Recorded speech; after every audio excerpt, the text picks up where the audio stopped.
හරි. එහෙමනම් අද අපිට කතා කරන්න තියෙන්නේ දෙවෙනි පාඩම තොරතුරු පද්ධති සංවර්ධන ක්‍රියාවලිය. මම ඔයාලට කිව්වා මේ පාඩම කියව ගන්න කියලා. මම හිතන්නේ කියව ගන්න ඇති මුල් ටිකවත් අඩුම තරමේ. කොහොමද ගෙදරින් හිට ගොඩක් කල් ගෙදර හිටපු නිසා නිකන් ඉන්න එකේ කියවන්නත් ඇතිනේ. එතකොට මේ පාඩමේදී පද්ධති ගැන තමයි කතා කරන්නේ. එතකොට දැන් ඔයාලා මගෙත් එක දැන් අවුරුදු දෙකක් විතර හිටියා. ඒතර මම ඔයාලට පද්ධති කියන්නේ මොනවද කියලා දීලා තියෙන්නේ. හරිද? පද්ධති කියන්නේ මොනවද? ඒවත් එක්ක වැඩ කරන්නේ කොහොමද වගේ මූලිකම දේවල් ටිකක් කියලා දීලා තිනවා. අපේ 8 9 වගේ සිලබස් වල තිබිලා තියෙනවා. හරිද? එතකොට 10 දිත් අපිට හම්බුණා මතක විදිහට. දැන් 11 දී අයිසරයක් වැඩිපුර පද්ධති ගැන කතා කරනවා ටිකක් ගැඹුරින්. හරිනේ. එතකොට මේ පාඩමේදී ඔයාලට පද්ධතියක් කියන්නේ මොකක්ද? ඊට පස්සේ පද්ධති කොටස් වලට බෙදලා තියෙන සංඝටක අත්තිරු පද්ධති සහ පරිගණක පද්ධති කියන්නේ අපි මැනුවල් සිස්ටම් කියලා සහ ඔටෝමේට් කම්පියුටර් එකෙන් හදපු සිස්ටම් කියලා කොටස් දෙකක් තියෙනවා. ඒවා මොනවද? පද්ධති සංවර්ධන ජීවන චක්‍රය.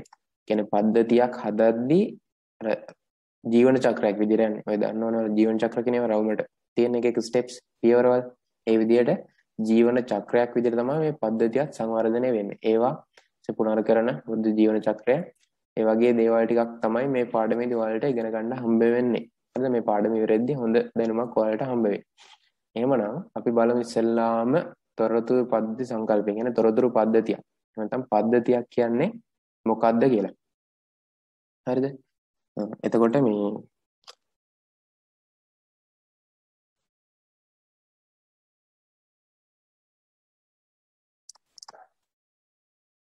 රයිට් පද්ධතියක් කියන්නේ කුමක්ද? පද්ධතියක් යනු යම් පොදු අරමුණක් සාක්ෂාත් කර ගැනීමට නිරන්තර අන්තර් ක්‍රියාකාරීත්වයෙන් යුතු සංඝටක සමූහයක එකතුවකි. මේ කියුවම තේරෙන්නත් ඇති සමහරට තේරෙන්නේ නැති වෙන්නත් ඇති. මම කියලා දෙන්නම්. පද්ධතියක් කියන්නේ එක මොකක් හරි පොදු අරමුණක්. හරිද? දැන් හිතන්නකෝ උදාහරණයක් විදිහට ඉස්කෝලේ ළමයින්ගේ තොරතුරු ටික පද්ධතිගත කරනවා වෙන්න පුළුවන්. එතකොට ඒකේ මොකක් හරි අරමුණක් තියෙනවනේ. ඉක්මනින් තොරතුරු හොයාගන්න. එහෙම නැත්නම් මොන හරි වාර්තාවක් හදන්න. ඒ වගේ මොකක් හරි එක අරමුණක් ඇතුව තමයි මේ වැඩ වෙන්න ඕනේ. පද්ධතියක් කියන්නේ මොකක් හරි හොඳ අරමුණක්. හරිද? ඉෂ්ට කරගන්න කර ගැනීම නිරන්තර අන්තර් ක්‍රියාකාරීත්වයෙන් යුතු සංඝටක සමූහයක එකතුවකි. ඒ කියන්නේ එකිනෙකත් එක්ක අන්තර් ක්‍රියාකාරීත්වයෙන් කියන්නේ එකිනෙකත් එක්ක හොඳට සම්බන්ධ වෙලා වැඩ කරන සංඝටක සමූහයක එකතුවක්. හරිද? උදාහරණයක් විදිහට මම මේ රූප දෙක ගන්නම් මේ පල්ලෙහා තියෙන. රයිට්? රූප දෙක ගත්තොත් එහෙම ඔයාලට පේනවා මේ පළවෙනි රූපේ. හරිද? මේ පාර සකස් කරන යන්ත්‍රයක් තියෙන්නේ. මේ 2.1 කියන රූපේ ඔයාලට බලාගත්ත හැකි මේකේ තියෙන උපකරණ ටික කොටස් වලට වෙන් වෙලා තනිව තමයි තියෙන්නේ. හරිද? හිතන්න මේ රොබෝ කෙනෙක් කියලා. ඒතර මේ රොබෝ කෑලි වලට කැඩිලා තමයි ඉන්නේ. හරිද? එතකොට මේක අන්තර් ක්‍රියාකාරීත්වයක් නැහැ. හරිද? මේක පද්ධතියේ කොටස් තමයි. හැබැයි අන්තර් ක්‍රියාකාරීත්වයක් නැහැ. එකිනෙකා වෙන් වෙන තමයි ඉන්නේ. මේ රොබෝගේ අත් දෙක වෙනම, ඔළුව වෙනම, ඊටසේ රෝද ටික වෙනම, ඒ විදිහට තමයි ඉන්නේ. එතකොට මෙයාගෙන් වැඩක් ගන්න බෑනේ අපිට. මේ වගේ පද්ධතියක් තිබිලා වැඩක් නැහැ. හරිද? ඒ කියන්නේ කිසිම වැඩකට නැති දෙයක්. එහෙමනම් අපි මේ අනිත් පැත්තේ රූපේ තියෙනවා වගේ ඒ පද්ධතියේ කියන්නේ ඒ වෙන් වෙලා තිබ්බ කොටස් ටික හරිද? මේ වෙන් වෙලා තිබ්බ කොටස් ටික එකට එකතු කරලා හරිද? මෙන්න මේ දෙවෙනි රූපේ තියෙනවා වගේ හරි විදිහට පද්ධතියක් විදිහට හදාගත්තොත් හරිද? ඒ කියන්නේ ගැළපෙන විදිහට ඒ කොටස් ටික එකතු කරලා හදාගත්තොත් අපිට අපේ අරමුණ සාක්ෂාත් කරගන්න පුළුවන් නේ. කලින් කතා කරේ පොදු අරමුණක් සාක්ෂාත් කරගන්න නිරන්තර හැමතිස්සෙම අන්තර් ක්‍රියාකාරීත්වයෙන් එකිනෙකත් එක්ක හොඳට වැඩ කරන්න ඕනේ. හරිද? යුතු සංඝටක සමූහයක එකතුවක්. එතකොට මේ පල්ලෙහා ඡේදයේ තියෙන්නේ මේ රොබෝ ගැන විස්තරේ. ඒක ඔයාලා කියව ගන්න ඇති. හරිද? එහෙම නැත්නම් මේක කියවුවාම මේ රොබෝල දෙන්න ගැන කතාව තේරෙයි. හරිද? එහෙමනම් ඔයාලා මාතෘකාව දාලා ලියා ගන්න ඕනේ. තොරතුරු පද්ධති සංවර්ධන ක්‍රියාවලිය කියලා ලියලා ඊට පස්සේ ඒක යටතේ තොරතුරු පද්ධති සංකල්පය කියලා අනුමාතෘකාවක් දාගත්තත් කමන්නේ. පද්ධතියක් යනු කුමක්ද කියලා ලියලා මෙන්න මේ වාක්‍ය අනිවාර්යෙන් ඕන. හරිද? විභාගයට අහනවා පද්ධතියක් තොරතුරු පද්ධතියක් කියන්නේ මොකක්ද කියලා. අහපුවාම මේක තමයි හරියම උත්තරේ. මම highlight කරලා පෙන්නන්නම් වචන කීපයක් අනිවාර්යෙන් ඕනේ. ඒ වචන ටික නැත්තම් ඔයා මේක වක්‍රාකාරයෙන් කිව්වට ලකුණු අඩු වෙන්න පුළුවන්. හරිද? මෙන්න මේ වචන ටික. පොදු අරමුණක් සාක්ෂාත් කර ගැනීමට කියන ටික ඕනේ. පොදු අරමුණක් කියන එක අනිවාර්යෙන් ඕනේ. හරිද? ඊට පස්සේ නිරන්තර අන්තර් ක්‍රියාකාරීත්වයෙන් යුතු. හරිද? ඒ කියන්නේ එකිනෙකට හොඳින් අර සම්බන්ධ වෙලා වැඩ කරන්න ඕනේ. තේරුණාද? ඔන්න ඔය දෙක එන්න ඕනේ. ලියා ගන්න බලන්න. පද්ධතියක් යන කොමක්ද කියලා මෙන්න මේ හයිලයිට් කරලා තියෙන ටික. හරි. ඔයාලගේ පොතේ ඒ ටික තියෙනවා. මම මේ කියන ගමන් හිමීට ලියා ගන්න. හරිද? ඒකට ගොඩක් වෙලාවක් මම ඒක ගන්නෑ. ඊට පස්සේ ඔන්න පද්ධතියක් කියන්නේ මොකක්ද කියලා අපි දැන් දන්නවා. හරිනේ. ඒක ගැන කාටවත් ප්‍රශ්න නැතුව ඇති. ප්‍රශ්න තියෙනවා නම් අහන්න. ඊට පස්සේ පද්ධතියක මූලික සංඝටක. අර 6 දිත් ඉගෙන ගත්තා මෙන්න මේ ටික. 6 පන්තියේ පොතත් මම ඔයාලට අපේ ක්ලාස් එක පටන් ගත්ත කාලෙම 6 7 8 මේ ඔක්කොම පොත් ටික ඔයාලට උගන්වලා තියෙනවා. හරිද? මේ පොත්වල තිබ්බ හැමදේම ඔයාලට කියලා දීලා තියෙනවා. ඒතර 6 දිත් අපිට මේ ටිකම හම්බුණා. පද්ධතියක මූලික ක්‍රියාවලිය තුනකින් සමන්විත වේ. ආදානය, ක්‍රියාවලිය, ප්‍රතිදානය. 6 පොතේත් මතක ඇතිනේ. ලස්සන 6 නම් ලස්සන රූපයක් එහෙම දාලා දෙපැත්තෙන් දාලා ඉවරලා තිබ්බා ඉරි ගහලා එහෙම. මේක නම් එච්චර ලස්සනට නෑ. හැබැයි ඒ කතාවම තමයි මෙතනත් තියෙන්නේ. ඕනම පද්ධතියක හරිද? ආදානයක් තියෙනවා. ඒ වගේම ඒක මොකක් හරි ක්‍රියාවලියකට භාජනය වෙනවා. ඒ කියන්නේ සැකසීමකුත් තියෙනවා. ඉන්පුට් එකක් තියෙනවා, ප්‍රොසෙස් එකක් තියෙනවා. හරිද? ඒ වගේම ඒ ලබා දෙන ආදානයන් මොකක් හරි සැකස්මකට භාජනය වෙලා අන්තිමේට ප්‍රතිදානයකුත් අපිට හම්බ වෙනවා. ඒ කියන්නේ අවුට්පුට් එකකුත් තියෙනවා. නේ? දැන් උදාහරණයක් විදිහට ගත්තොත් එහෙම ඔයාලා ගෙදර දෙන මොකක් හරි මැෂින් එකක් ගමුකෝ, බ්ලෙන්ඩර් එක ගමුකෝ. හරිද? බ්ලෙන්ඩර් උදාහරණයක් ගත්තොත් එහෙම ඒකට අපි මොන හරි දෙයක් ආදානය කරනවානේ. නේ මොන හරි දෙයක් බ්ලෙන්ඩර් එකට දානවා. දාලා මොකද කරන්නේ? ඒකේ තියෙන ඒ ක්‍රියාකාරකම කරනවා. ඒ කියන්නේ මොකක් හරි බ්ලෙන්ඩර් එක කරගෙනවනේ. ඒ සැකසීම වෙනවා. අන්තිමට අපිට මොන හරි පිටි හරි එහෙම නැත්නම් මොන හරි ඒ ප්‍රතිදානයක් හම්බ වෙනවනේ. සරලම උදාහරණයක් ගත්තොත් එහෙම නේ. අන්න ඒ වගේ ඕනම පද්ධතියකින් ඉන්පුට් එකක් තියෙනවා, ප්‍රොසෙස් එකක් තියෙනවා සහ අවුට්පුට් එකක් තියෙනවා. හරිද? එතකොට ඒ ටික ඔයාලට තේරෙන්න ඇති. එහෙමනම් ඊට පස්සේ පොඩි නෝට් එකක් දාගමු. පද්ධතියක මූලික සංඝටක කියලා ලියලා මෙන්න මෙහෙම 1 2 3 කියලා ලියලා. පද්ධතියක මූලික සංඝටක 1 2 3. මේ වාක්‍ය අවශ්‍ය නැහැ. 1 2 3 කියලා මෙන්න මේ ටික ලියාගන්න. right. ඊට පස්සේ පද්ධතියකට ලැබෙන ආදාන සැකසුම් මගින් ප්‍රතිදාන බවට පත් කෙරේ කියලා මෙන්න මේ පොඩි කොටස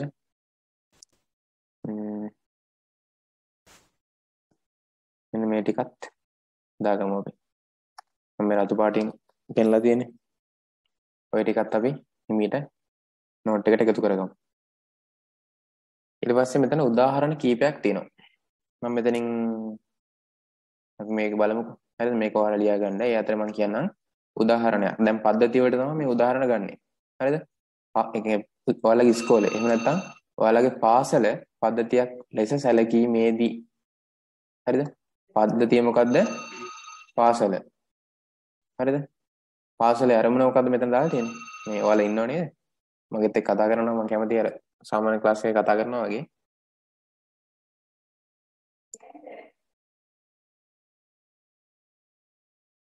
රටට දැයට වැඩදායි යහපත් පුරවැසියන් බිහි කිරීම. ඔව් රටට දැයට වැඩදායි යහපත් පුරවැසියන් බිහි කිරීම තමයි මේකේ අරමුණ. හරිද? ඒතර පාසලක කොහොමද අරමුණ ඒ වගේ යහපත් අරමුණක් තියෙනවනේ. එතකොට සාක්ෂාත් මෙන්න මෙතනින් ගත්තා වගේ සාක්ෂාත් කරගන්න පොදු අරමුණක් ඉස්කෝලේට තියෙනවා. පාසලට තියෙනවා සාක්ෂාත් කරගන්න අවශ්‍ය පොදු අරමුණක්. ඒක තමයි මෙන්න මේ රටට දැයට වැද්දායි යහපත් පුරවැසියන් බිහි කිරීම කියලා කිව්වේ. හරිද? ඊට පස්සේ ඒකට අවශ්‍යයි ආදානයක්, සැකසීමක් සහ අවුට්පුට් එකක්. මේ ප්‍රතිදානයක්. එහෙනම් පාසලේ ආදානයන් මොනවද? දරුවන්. හරිද? ළමයි. එක වසරට ඔයාලා ආදානයක් වෙනවා. හරිද? එක වසරට ඔයාලා ඇතුළත් වෙනවා කියන්නේ පාසලට ඇතුළත් වෙනවා. නැත්නම් ඉන් පාසලට ඇතුළත් වෙනවා දරුවන් ටික. හරිද? ඊට පස්සේ සැකසීම කියන එකට අයත් වෙනවා. පාසල තුල ගුරුවරු පාසලේ අනෙකුත් සම්පත් අන්තර් ක්‍රියාකාරීත්වයෙන් යුතුව කටයුතු කර දරුවන් ඉගැන්වීම් ක්‍රියාවලියකට වාජනය කරති. එතකොට ඉස්කෝලේ ඇතුලේ මොනවද වෙන්නේ? උගන්වන කෙනෙක් ටීචර්ස්ලා උගන්වනවා. හරිද? ඊට පස්සේ ක්‍රීඩා වැඩ වෙනවා. ඊට පස්සේ විශේෂ සමගාමී කියලා ඔය කැඩට් වෙන්න පුළුවන්. එහෙම නැත්නම් එක එක සමිති වෙන්න පුළුවන්. හරිද? ඒ වගේ දේවල් විවිධාකාරී දේවල් වෙනවනේ නේද? ඒ සමිති වල කතා කරනවා. ඊට පස්සේ ස්පෝර්ට්ස් කරනවා. ඒතර ඉගෙන ගන්නවා. ඔය හැම එකම එකිනෙකත් එක්ක අන්තර් ක්‍රියාකාරීත්වයෙන් හොඳට වැඩ වෙනව නේද? ඔය එකක්වත් නැතුව හැමදේම බැලන්ස් එකේ වැඩ වෙනවනේ. අන්න එතකොට පාසල ඇතුලේ හොඳ අන්තර් ක්‍රියාකාරීත්වයක් තියෙනවා. හරිද? එතකොට අපේ දෙවෙනි හයිලයිට් කරපු කොටසත් හරි. මේක කලින් හරි ගියා. ඊට පස්සේ නිරන්තර අන්තර් ක්‍රියාකාරීත්වය. හරිද? ඔන්න ඒ පොයින්ට් එක අපේ උදාහරණයක් ගත්ත පද්ධතිය හරි ගිහින් තියෙනවා. හරිද? අන්තර් ක්‍රියාකාරීත්වයෙන් යුතුව කටයුතු කර දරුවන් ඉගෙනුම් ක්‍රියාවලියකට භාජනය කරයි. හරිද? ඔන්න එහෙම වෙනවා. මම ඒකයි කිව්වේ අර වචන දෙක අනිවාර්යයි කියලා. මොකද ඒ දෙක තමයි ওই වාක්‍යයේ තියෙන වැදගත්ම වචන දෙක. ඒ දෙක තිබ්බොත් ඔයාලට අනිවාර්යෙන් විභාගයේදී ලකුණු හම්බ වෙනවා. ඊට පස්සේ ප්‍රතිදානය. මොකක්ද අන්තිමේටම එක වසරට ළමයි ඇතුළත් වුණා. ඊට පස්සේ අවුරුදු 13ක් තිස්සේ ඉගෙන ගත්තා. නිකුත් විශේෂ සමගාමී වැඩ කරා. ඊට පස්සේ ස්පෝර්ට්ස් වර්ග වැඩ කරා. අන්තිමේටම යහපත් පුරවැසියන් ජාතියට දායදා කිරීම. 13 හරි වල 11න් හරි 13න් හරි ඉස්කෝලෙන් අවුට් වෙද්දී යහපත් පුරවැසියෙක් විදිහට ඉස්කෝලෙන් එළියට එනවා. හරිද? ඔන්නතර පාසල කියන පද්ධතියේ අරමුණ ඉෂ්ට වෙලා තියෙනවා. හරිද? එතකොට ඔයාලට තේරෙනවා මේ සාමාන්‍යයෙන් පද්ධතියක් කියන්නේ මොකක්ද කියලා. හරිද? මෙතන තව උදාහරණයක් තියෙනවා වායුගෝලය කියන පද්ධතිය.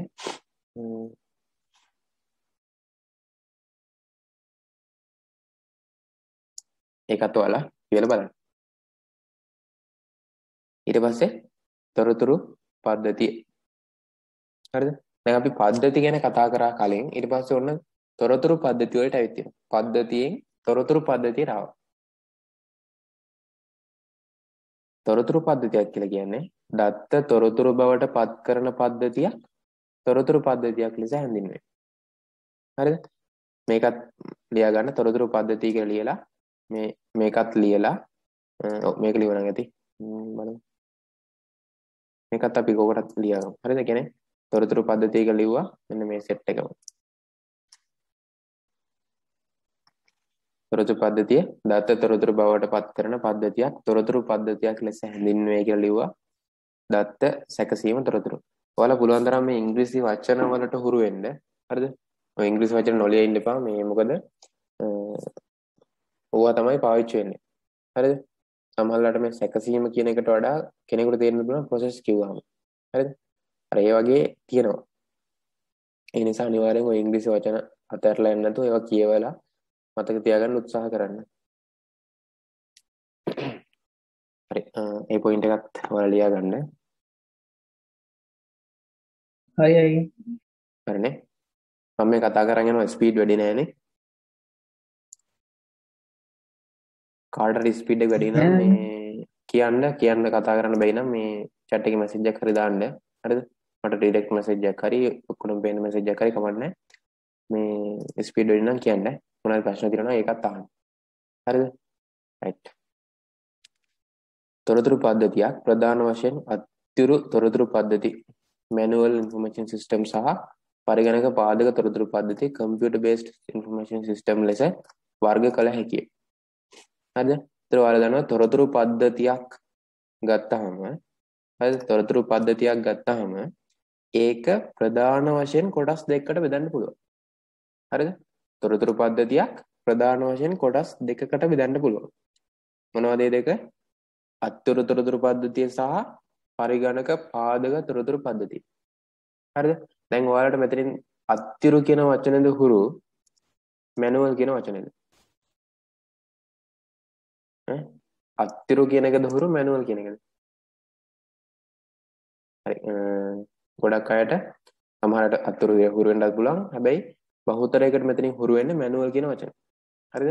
මොකද අත්තිරු කියන වචනේ ඇත්තටම ප්‍රසිද්ධ කියන අපි ගොඩාක් අහලා නැති වචනයක්. ඒ නිසායි මම කිව්වේ ඉංග්‍රීසි වචන අතහැරලා දාන්න නැතුව ඒවත් එක්ක ඒවටත් හුරු වෙන්න කියලා. හරිද?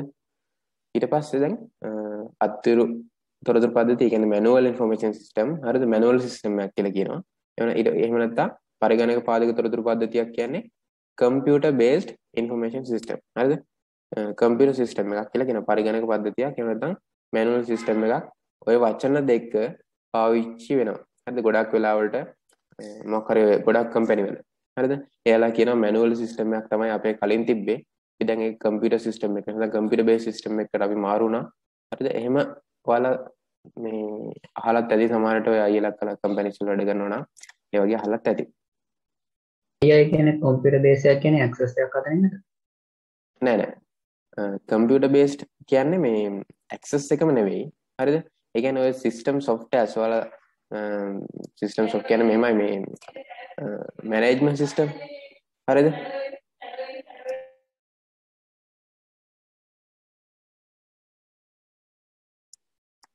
මැනේජ්මන්ට් සිස්ටම් කියන එක අහලා තියෙනවනේ. ඒ කියන්නේ දැන් learning management system, school management system කියලා.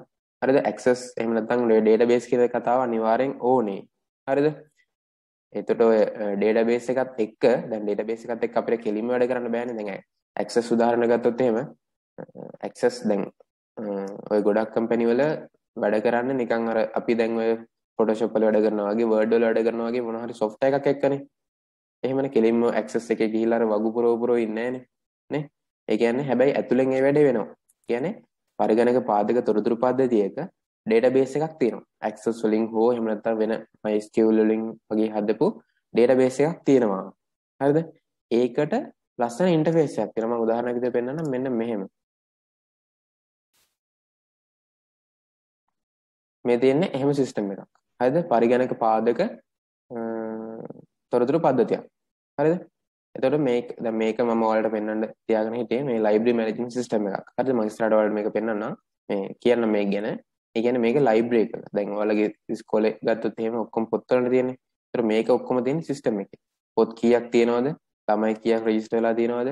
ඒතර මේ අද දවසේ පොත් කීයක් ගිහින් තියෙනවද? ඒ වගේ ඔක්කොම දේවල් ටික මෙතනින් බලා ගන්න පුළුවන්. මෙන්න මේ වගේ වල තමයි කියන්නේ computer based information system කියලා. මේ තියෙන්නේ එක සිස්ටම් එකක්. හරිද? තේමි මල්ලි තේරෙනවද ඒක? හරි අය. දැන් තේරෙනවා. මැනේජ්මන්ට් සිස්ටම් තමයි ඔකට තියෙන භාවිතා කරන වචනේ computer based information system එකකට. හරිද? එතකොට right. අනිතර තේරෙන්නේ නැතිනේ. අපි මැනුවල් දැන් මම මේක ඉස්සරහ මෙතන කියන්නම්. හරිද? මැනුවල් එකක් තියෙනවා සහ computer based එකක් තියෙනවා. බලමු අත්‍යවශ්‍ය තොරතුරු පද්ධති කියන්නේ මොනවද කියලා. හරිද? අත්‍යවශ්‍ය තොරතුරු පද්ධති කියන්නේ මොනවද? මෙවැනි පද්ධතිවල සියලුම සැකසුම් පුද්ගලයන් විසින් අතින් සිදු කරනු ලබයි. හරිද? උදාහරණයක් පාසලක අත්‍යවශ්‍ය ශිෂ්‍ය තොරතුරු පද්ධතිය. ඔයාලගේ ශිෂ්‍ය තොරතුරු ඔයාලා පාසලට ඇතුළත් වෙද්දී ටිකක් දිග ලොකු පොතක තමයි ඔයාලගේ විස්තර ටික ලියන්නේ. හරිද? නම, ලිපිනය, අම්මලාගේ තාත්තලාගේ විස්තර ඒ ඔක්කොම ලියන්නේ එහෙම පොතක. හරිද? එතකොට ඔයාලා පුස්තකාලේ රෙජිස්ටර් වෙන්න ගියොත් එහෙම ඔයාලගේ විස්තර ටිකත් ඔක්කොම ලියන්නේ පුස්තකාලේ තියෙන ඒ ලොකු පොතක. හරිද? ඒවා ඔක්කොම අතින් තමයි ඔක්කොම වැඩ ටික වෙන්නේ. ඒකයි අත්‍යවශ්‍ය තොරතුරු පද්ධතියක් කියලා කියන්නේ. එහෙම එකට. පාසලට සිසු කළොත් ඇතුළත් කිරීමේදී ලියාපදිංචි අංකයක් ලබා දේ.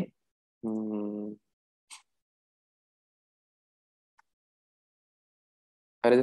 ඔන්න මේ ඒතර ඔයාලට තේරෙනවනේ ඉස්කෝලේ දැකලා තියෙන පොත්. එහෙම නැත්නම් ඔයාලගේ නාම ලේඛන ගමුකෝ. ඔයාලට ළඟම තියෙන උදාහරණය. හරිද? හැමදාම උදේට ලකුණු කරන්නේ නම් පොත. එතකොට ඒකෙදි මොකද වෙන්නේ? ඔයාලගේ නම තියෙනවා. නමට ඉස්සරහින් 1.1 කියලා ලකුණු කරගෙන යනවා ටීචර් උදේට. එහෙම දෙයක් වෙන්නේ. එතකොට ඒකත් අත්‍යවශ්‍ය තොරතුරු පද්ධතියක් කියලා කාණ්ඩයට ගන්න පුළුවන් අපිට ලේසියෙන්ම. හරිද? ඊට පස්සේ මේ අත්‍යවශ්‍ය තොරතුරු පද්ධතිය දැන් මෙතන මෙයාලා උදාහරණ අරන් තින්නේ ශිෂ්‍ය තොරතුරු පද්ධතියනේ. කියන්නේ ඉස්කෝලේ ඇතුළත් වීමේ ලේඛන කියන එකනේ. හරිද? ඒකෙදි මෙයාලා පොඩි වැඩක් කරනවා. ඒක පද්ධතියක් කියලා පෙන්වන්න. හරිද? පද්ධතියක් කියලා පෙන්වන්න මෙන්න මේ ශිෂ්‍ය තොරතුරු පද්ධතිය උදාහරණයක් අරගෙන තියෙනවා. හරිද? ඒකෙදි ඕනලු යම් අවස්ථාවක යම් ශිෂ්‍යයෙකුගේ පසුගිය වසරේ ප්‍රගතිය බලන්න වාර්තාවක් හදන්න ඕනලු. එහෙමනම් ඒ වාර්තාව හදන්න හරිද? ඒ ළමයෙක්ගේ ප්‍රගතිය බලන්න වාර්තාවක් ඕනලු. හරිද? ඒ වාර්තාව හදන්න ළමයාගේ නමයි අදාළ වර්ෂයයි තියෙනවා. නමයි අදාළ වර්ෂය. කියන්නේ 2020 වර්ෂයේ මොකක් හරි නමක් තියෙන ළමයෙක්ගේ ප්‍රගතිය තමයි බලන්න ඕනේ. එහෙමනම් මොකද කරන්නේ ප්‍රින්සිපල්? හරිද? ඒ ළමයාට අදාළ ලියාපදිංචි අංකය හොයාගන්නවා නමට අනුව. හරිද? ඊට පස්සේ ඒ ලියාපදිංචි අංකයට අදාළ ලිපි ගොනුව හොයාගන්නවා. ඔයාලට වෙන වෙනම ඒ තියෙනවා ලිපි ගොනුවක්. හරිද? ඔයාලගේ උපකරණ සහතික ඒ වගේ දේවල් දාපු. හරිද? ඉස්කෝලේ වෙන වෙනම ෆයිල් එකක් තියෙනවා. ඒ ෆයිල් එකේදී ඒක හොයාගෙන ඒකෙන් අදාළ වර්ෂයේ ප්‍රතිඵල. එතකොට ඔයාලගේ ඉස්කෝලේ ඔය ලකුණු පොත වගේ ඒ දේවල් අරගෙන ප්‍රතිඵල විස්තර ඒ දේවල් අපි ගන්නවා. ඒසියෙම ගන්න පුළුවන් ලියාපදිංචි අංකය තිබ්බහම. ඊට පස්සේ ඒ තොරතුරු ඇතුළෙන් වාර්තාවක් හදනවා. හරි ඔන්න ඕක තමයි අතින් කරනවා නම් වෙන වැඩේ. අන්තිමේට අදාළ වර්ෂයට සඳහා සිසුවගේ ප්‍රගති වාර්තාව. හරිද? අත්තිරු පද්ධතියක වෙන්නේ ඔය වගේ වැඩක්. ඊට පස්සේ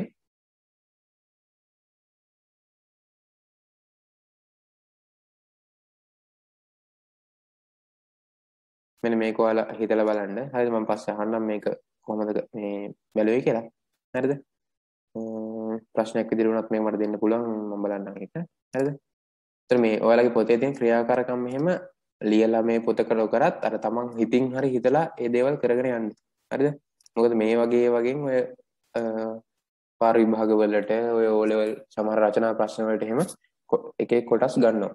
හරිද? නිකම් මේ බොරුවට නෙවෙයි මේ ක්‍රියාකාරකම් කියලා දාලා තියෙන්නේ. හරිද? වැඩක් ගන්න පුළුවන් කොටස්.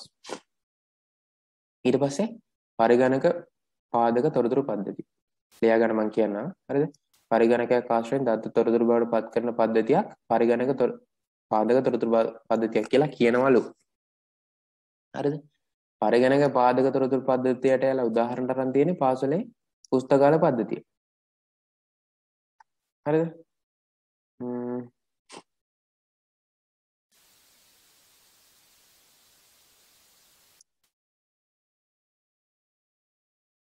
පරිගණක පාදක පුස්තකාල පද්ධතියක් සලකන්නේ මගින් පුස්තකාල වලදී ලැබෙන ප්‍රයෝජන පහක් දැක්කේ. එහෙම පද්ධතියක් තියෙනවා නම් ඒකේ තියෙන ප්‍රයෝජන මම ඔයාලට අර ස්ක්‍රීන්ෂොට් එකක් පෙන්නුවේ. හරිද? මේ තියෙන එක්තරා ආකාරයක ලයිබ්‍රරි මැනේජ්මන්ට් සිස්ටම් එකක්. නැත්නම් පුස්තකාල පද්ධතියක පරිගණක ආශ්‍රයෙන් හදපු පුස්තකාල පද්ධතියක ෆොටෝ එකක්. එතකොට මේ තියෙන්නේ ඒ වගේ එකක්. හරිද? ඔයාලට මේ වම් පැත්ත බැලුවොත් එහෙම පේනවා. පොත් තියෙනවා. ඒවට කැටගරි කරලා වෙන් කරලා තියෙනවා. members students messages book issue කරන ඒවා. හරිද? ඒ වගේ ගොඩක් දේවල් තියෙනවා. හරිද? මේ රිටර්න් කරන්න ඕනේ මොනවද? මේක අපි වාසිය අවශ්‍ය ටික බලලෙමු. ඊට පස්සේ මම ඔයාලට වැඩි විස්තර කියන්නම්. දැන් මම කතා කරන්නේ පුස්තකාල පද්ධතියක් පරිගණක පාදක තොරතුරු පද්ධතියක් විදිහට තිබ්බොත් තියෙන වාසිය අවශ්‍ය. හරිද? යම් මොහොතක යම් පොතක් පුස්තකාලයේ තිබේද නැද්ද යන බව හා එය තිබේ නම් ඒ තිබෙන ස්ථානයේ තීරණය කරගත හැකි වීම. මේක ගොඩක්ම ප්‍රයෝජනවත් දෙයක්. හරිද? දැන් උදාහරණයක් විදිහට ඔයාලා හිතන්නකෝ. ඔයාලට ඕනේ මොකක් හරි පොතක්. හරිද? ඔන්න ඉස්කෝලේ පාඩමක් තිබ්බා. ඒ පාඩමට අදාළ පොත හොයාගෙන කියවන්න කියලා ටීචර් කිව්වා. හරිද? ඒතර අපි මොකද කරන්නේ? පුස්තකාලයට ගිහිල්ලා ඒ පුස්තකාලය අධිපතිගෙන් එහෙම නැත්නම් පුස්තකාලයෙන් ටීචර්ගෙන් අහනවා ටීචර් මේ මඩොල් දුව කියන පොත තියෙනවද කියලා. හරිද? දැන් තියෙන තත්ත්වය අනුව නම් හරිද? එහෙම අහපු ගමන් ටීචර් මොකද කරන්නේ? නැගිටලා යනවා රාක්කයක් ළඟට. ගිහිල්ලා ඒ පොත තියෙන තැන දන්නවනේ. ගිහිල්ලා ඒ රාක්කෙන් ඒ පොත් තියෙනවද කියලා බලනවා. හරිද? තියෙනවා නම් තියෙනවා කියලා කියනවා. පොත් කීයක් තියෙනවද කියලා කියනවා. නැත්තම් නැහැ කියලා කියනවනේ. එහෙමනේ දැන් වෙන්නේ. හැබැයි මේක පාසල් මේ පරිගණක බේස්ඩ් එහෙනම් කම්පියුටර් බේස්ඩ් එකක් විදිහට තිබ්බනම් හරිද? ටීචර්ට කොහෙවත් යන්න ඕනේ නැහැ. ටීචර්ගේ මේසුඩ කම්පියුටර් එක තියෙනවා. එතනින් කෙලින්ම මඩොල් දුව කියලා ගහපු ගමන් පොත් කීයක් තියෙනවද?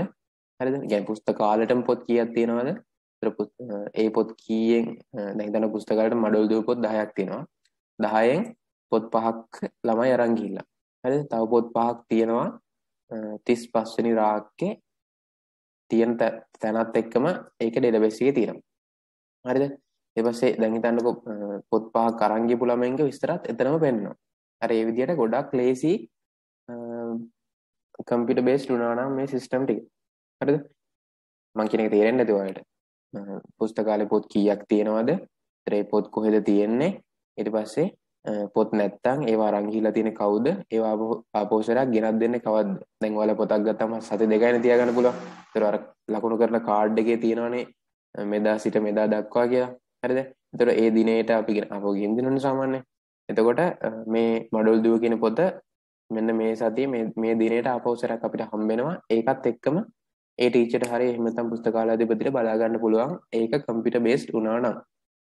දැකලා තියෙන වාසිය. හරිද? ඊට පස්සේ තීරු සංකේත කියවන බාකෝඩ් සිස්ටම් මගින් පුස්තකාලයේ පොත් බාර ගැනීම බැහැර දීමෙන් පහසුවෙන් කළ හැකි වීම. දැන් මොකද වෙන්නේ? දැන් පුස්තකාලයක් ගත්තොත් එහෙම. හරිද? දැන් පොත් අරන් ගිහලා පොලිමේ ඉඳලා පොතේ අර අංකේ කිව්වට පස්සේ හරි කියලා පොත පෙරලා බලලා ලකුණු කරලා ආපසරක් එද්දිත් අලුත් පොතක් ලියලා අස්සම් කරලා එහෙම වැඩක් නෙවෙන්නේ. ඒක දැන් ඔයාලා දන්නවනේ වෙන වැඩේ. හරිද? හැබැයි මේක කම්පියුටර් බේස්ඩ් වුණා නම් හරිද? ඔන්න ඔයා කලින් ගත්ත පොත අරන් ගියාට පස්සේ ටීචර් ගාව බාකෝඩ් සිස්ටම් එක තියෙනවා. බාකෝඩ් සිස්ටම් කියන එක දන්නවනේ ඔයාලා. නේ? අර සතොස වගේ සුපර් මාකට් වල තියෙන්නේ. ඔය බාකෝඩ් එක මම හිතන්නේ දැන් හැමෝම දැකලා ඇති මේ වෙද්දි.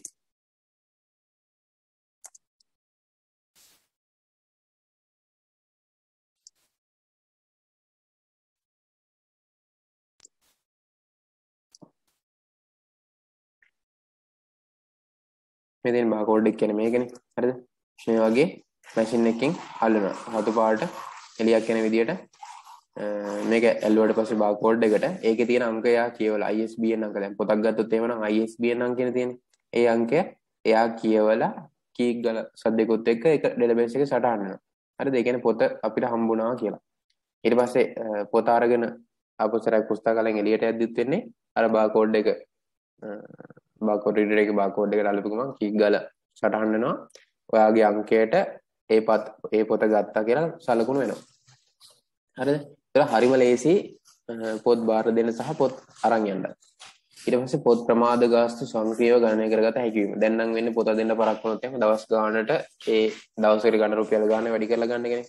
මේකෙදි එහෙම නෑ. ඔයා පොත බාර දෙන්න ඇවිල්ලා පොත දුන්න ගමන් ඔයාට දඩේ කොච්චරක් තියෙනවද කියලා ඔටෝම හැදිලම පෙන්ලා තියෙනවා. ඒතර ටීචර් තියෙන ගේ ගහන ගන්න විතරයි. ඊට පස්සේ කාර්යක්ෂමව පොත් සොයා ගැනීමට පහසු වෙනවා. මේක අර කලින් කිව්වා වගේම තමයි පොත් තියෙන තැන් එහෙම පෙන්නනවා කියලා කිව්වනේ. එතකොට ඒක ඉක්මනට ඒ තියෙන රාක්කේ එහෙම හොයාගන්න පුළුවන්. හරිද? මේ වගේ තියෙනවා කීපයක්ම පොත් බැහැර අරන් යන්නන් විස්තර තියාගන්න පුළුවන්. පොත් අරන් ගියේ කවුද? ගෙනත් දෙන්නේ කවද්ද? ඒ වගේ ඒවා පරක් වුණා නම් ඒ පරක් වුණ කට්ටියගේ විස්තර හරි. ඒ වගේම පුස්තකාල මාර්ග ඔන්ලයින් සිස්ටම් එක තිබ්බොත් එහෙම ඔයාට පුළුවන්. හරිද? දැන් හිතන්නකෝ ඉස්කෝලේම ලයිබ්‍රරි කියලා. ඔයාට ඕන නම් කලින් දවසේ පොත් වෙන් කරලා ගියයි. හරිද? ඔයාට මඩොල් දුව පොත ඕන කියලා කලින් දවසේ ගෙදරින්ම බුක් කරලා ගියයි. උදේ එදාට ගිහලා පොත අරන් එන්න විතරයි දෙන්නේ. හරිද? පොත හොයාගන්න පුළුවන්, වෙන් කරගන්න පුළුවන් ඔන්ලයින්ම. ඒ වගේ සේවාවලුත් තියෙනවා. ඊට පස්සේ PDF ඉලෙක්ට්‍රොනික පොත් දැන් වල PDF දන්නවනේ මේ විදිහේ e-books එහෙම තියෙනවා නම් ඔයාට එතනින්ම ඩවුන්ලෝඩ් කරගෙන කියවන්නත් පුළුවන්. ඒ වගේ පහසුකමක් ගන්න පුළුවන්.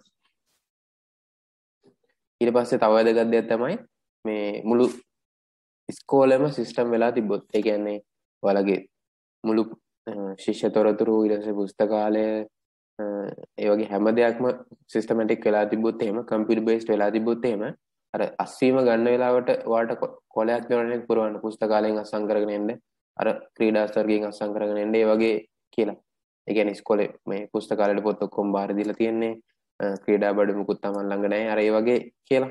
එතකොට මේ සිස්ටම් එක දැන් පුස්තකාල පොත් කියන එකත් අපේ ඔෆිස් එකට කනෙක්ට් වෙලා තිබ්බොත් එහෙම පුස්තකාල පොත් ඔක්කොම බාර දුන්නාද කියලා ඔෆිස් එකේ ඉඳන්ම ඒ ප්‍රින්සිපල්ට හරි ඒ බලන කෙනාට බලන්න පුළුවන්. එතකොට අර අපි කොළ පුරවන කාලයත් ඉතුරු වෙනවා. හරිද? ඔයාලට මම හිතනවා මේ මං කියුවේ තේරෙන්න කියලා. අන්න ඒ විදිහට ගොඩාක් වාසි තියෙනවා මේ කම්පියුටර් බේස් සිස්ටම් භාවිතා කිරීමේදී. ඒකයි මේ කොවිඩ් එක සෑහෙන්න මේක ගැන කතා වුණා. ඒතර මේ වගේ දේවල් ගොඩාක් පාවිච්චි කරගත්ත කට්ටිය. හරිද? ඔය work from home කියන සංකල්පය ආවා.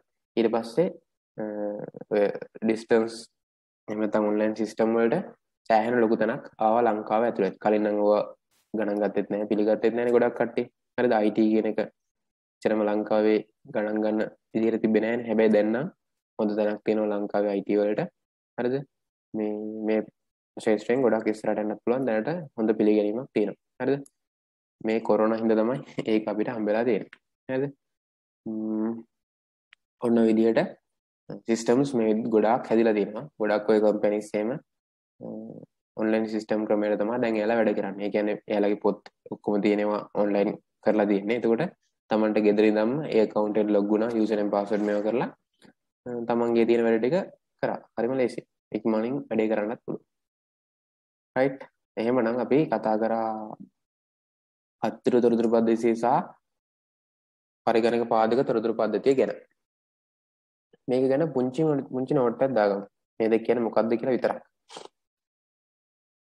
පොඩි තරුණ ලකුණක් දාලා වගේ ලියා ගන්න.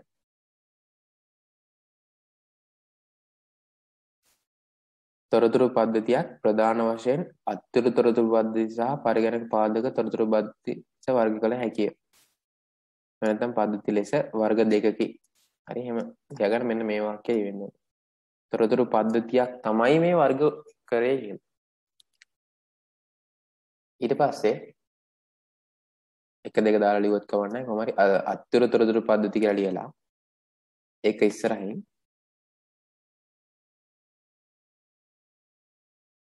මෙවැනි පද්ධති වල සියලුම සැකසුම් පුද්ගලයන් විසින් අතෙන් සිදු කරන ලබයි. මේ වාක්‍ය කිව්වම තේරෙනවනේ අත්තිරු කියන්නේ මොකද්ද කියලා. හරිද? අත්තිරු තොරතුරු පද්ධතිය ඒක ඉස්සරහින් මෙන්න මේ වාක්‍ය ලියන්න. ඊට පස්සේ පරිගණක පාදක තොරතුරු පද්ධතිය කියලා ලියලා මෙන්න මේ වාක්‍ය පරිගණක ආශ්‍රයෙන් දත්ත තොරතුරු බවට පත් කරන පද්ධතිය පරිගණක පාදක තොරතුරු පද්ධතියක් ලෙස හැඳින්වේ. මෙතෙන්ට උදාහරණයක් තියාගමුකෝ. පාසලක අත්තිරු ශිෂ්‍ය තොරතුරු පද්ධතිය ඒත් එක්කම ලියගන්න පාසලක අත්තිරු පුස්තකාල පද්ධතිය කියලා. පාසලක අත්තිරු ශිෂ්‍ය තොරතුරු පද්ධතිය අනිත් එක පාසලක අත්තිරු පුස්තකාල පද්ධතිය.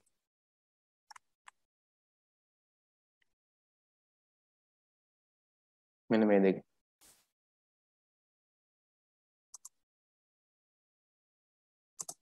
පාසලක අත්තිරු ශිෂ්‍ය තොරතුරු පද්ධතිය පාසලක අත්තිරු පුස්තකාල පද්ධතිය.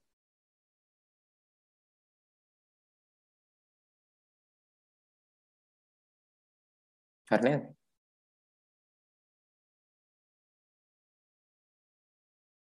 හරි අයියේ. right. ඔන්න ඊට පස්සේ අපිට තියෙනවා වාසි අවාසි බලන්න. ප්‍රධාන වෙනස්කම්. මැනුවල් එකේ සහ කම්පියුටර් බේස්ඩ් එකේ. හරිද? අත්තිරු පද්ධතියක බලමු.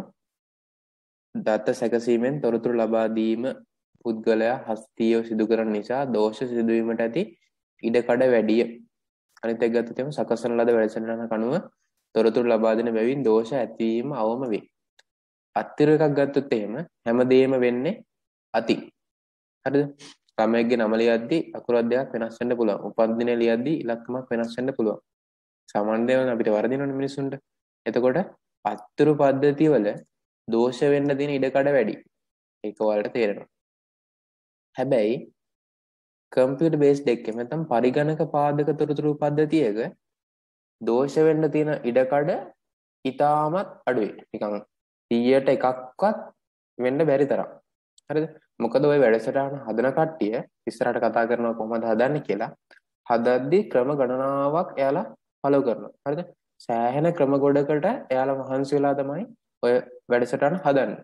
එතකොට එයාලා අවස්ථා කීපයකදීම ඔක ටෙස්ට් කරනවා. හරියට වැඩ කරනවද මොනවද අඩුපාඩුද කියලා. එහෙම චෙක් කළා තමයි ඔය වැඩසටහන එළියට දාන්නේ. එතකොට දෝෂ වෙන්න තියෙන ඉඩකඩ 0.01ක් විතර ඉතාමත් චූටි අගයක්. හරිද? ඔන්න එක වෙනස්කමක්. හරිද? මේ වගුවත් ඔයාලගේ පොතට දාගන්න ඕනේ.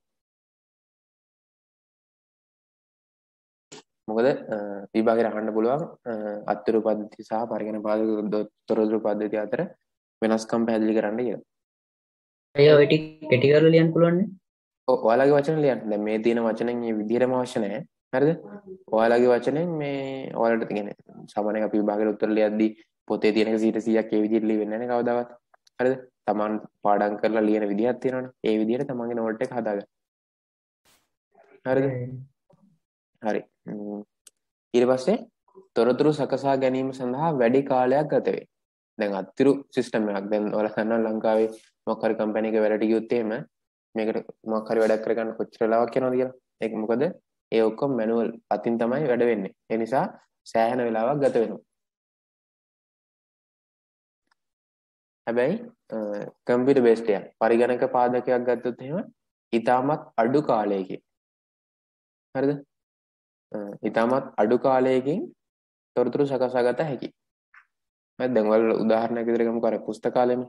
පුස්තකාලේ ඔයාලගේ පොත් බාර දෙන එක සහ බාර ගන්න එක ගත්තොත් එහෙම සමහරට පීරියඩ් එක ඉවරලා තව විනාඩි 10ක් 15ක් විතර යනවනේ ඔය පොත් මේ අපොසරයක් අරගෙන එද්දි එහෙම.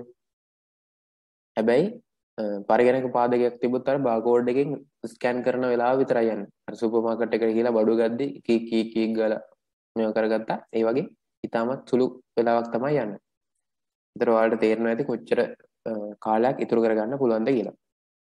ඊට පස්සේ දත්ත ගබඩා කිරීම සඳහා විශාල දිලි ප්‍රමාණයක් අවශ්‍ය වන අතර ලිපි ලේඛන අසුරත් ලැබීම සඳහා කබඩ් ආදී අවශ්‍ය වේ. මේ කියනවා ඉතා සුළු ඉඩ ප්‍රමාණයක විශාල දත්ත ප්‍රමාණයක් ගබඩා කර තබා ගත හැකි අතර ඒ සඳහා දත්ත පාදක මෘදුකාංගයක් භාවිත කළ හැකිය. එතකොට මේක ගත්තොත් එහෙනම් පුස්තකාලේදී හරිද? එහෙම නැත්නම් ඔයාලගේ ශිෂ්‍ය ඇතුළත් ඉමේල් ලේඛනය ගත්තොත් එහෙම ඉස්කෝලේ පටන් ගත්ත දවසේ ඉඳන් ළමයින්ගේ විස්තර ඔය පොත්වල තියෙනවනේ. එතකොට ගත්තොත් එහෙම සෑහෙන ලොකු පොත් කීපයක් තියෙන්න පුළුවන්. හරිද? ඒතකොට පාසලේ භාණ්ඩ ලේඛනේ පාසලේ භාණ්ඩ වල විස්තර ලියලා තියෙන පොත් කීපයක් තියෙනවනේ. ඒතකොට ඒ ටිකත් එහෙමයි සෑහෙන ලොකු පොත් කීපයක්ම තියෙනවා. ඒතකොට සෑහෙන ලොකු ඉඩක් යනවා. ඒවට වෙනම කබඩ් ඕනේ. ඒවා පරිස්සම් කරන්න ඕනේ ඔය සත්තුන්ගෙන් එහෙම. හරි එතකොට ඒකට වෙනම මහන්සියක් වෙන්න ඕනේ. හැබැයි කම්පියුටර් බේස්ඩ් එකක් ගත්තොත් එහෙම ඊටාම චූටි ඉඩයි යන්නේ. හරිද? උදාහරණයක් විදිහට කිව්වොත් එහෙම දැනට මේ විදිහ ඔයාලගේ ඉස්කෝලේ තියෙන භාණ්ඩ ඔක්කොම කම්පියුටරයිස් කරලා තියෙන්නේ. හරිද? තියෙන පුටු ගාන පවා පරිගණක ගත කරලා තියෙන්නේ. එතකොට ඔයාලගේ ඉස්කෝලේ තියෙන භාණ්ඩ ඔක්කොටම සාමාන්‍යයෙන් MB 1කට ආසන්න ප්‍රමාණයක් තමයි ඉඩ ගිහින් තියෙන්නේ. මොකද ඔක්කොම විස්තර දාන්න. බඩුවේ නම හම්බුන කාලය භාවිත කරන්න පුළුවන් ඒ ගණන්. එතකොට ඒ ඔක්කොම විස්තර දාලා අර මුළු පොතම يعني දැන් පොත් කී පොත් 4ක් හරි 5ක් හරි තියෙනවා ඉස්කෝලේ. ඔයාලගේ භාණ්ඩ ලයිස්තුව. හරිද? ඔය මුළු භාණ්ඩ ලයිස්තුවම මම ඩේටාබේස් එකකට එන්ටර් කරලා තිනවා. එතකොට මේ ඩේටාබේස් එකේ සයිස් එක ගිහින් දෙන MB එකක් වගේ ඉතාමත් චූටි ප්‍රමාණයක්. ඊටත් අඩු මිසක් වැඩි නෑ. හරිද? එතකොට ඔයාලට දෙනවා කොච්චර MB එකක් කිව්වම දැන් ඔයාලා දන්නවනේ සයිස් එක මොන වගේද කියලා නේ? අඩු නෙමෙයි සින්දුවක්වත් MB එකක නෑ නේද? මේ වෙද්දි ෆොටෝ එකක් ගෙවුවත් MB එකට වඩා වැඩිපුර එනවා. එතකොට හිතාගත්ත හැකිනේ කොච්චර ඉඩ අඩුවෙන්ද මේ වගේ දේවල් වලට යන්නේ කියලා. හරිද? දත්ත පාදක මෘදුකාංග කියන්නේ ඩේටාබේස්. ඇක්සස් වෙන්න පුළුවන්. එහෙම නැත්නම් MySQL වගේ ඒ වෙන මේ software එකක් වෙන්න පුළුවන්. software එකක් නෙමෙයි MySQL කියන language එක. මොකක් හරි software එකක් කරා අපිට හදා ගන්න පුළුවන් වෙනම database එකක්. හරිද? ඒක ගැන මේ කියන්නේ. ඊට පස්සේ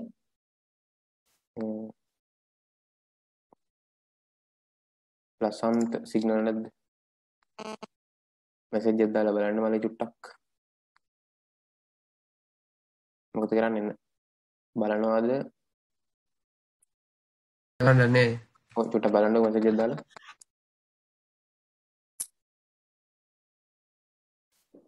හරි ඊට පස්සේ දත්ත නොඑක් ඊළඟ එක තමයි දත්ත නොඑක් QSN වලට භාජනය විය හැකි හතර දත්ත සඳහා ආරක්ෂාව පරිගණක පාදක තොරතුරු පද්ධතියට සාපේක්ෂව අඩු වේ.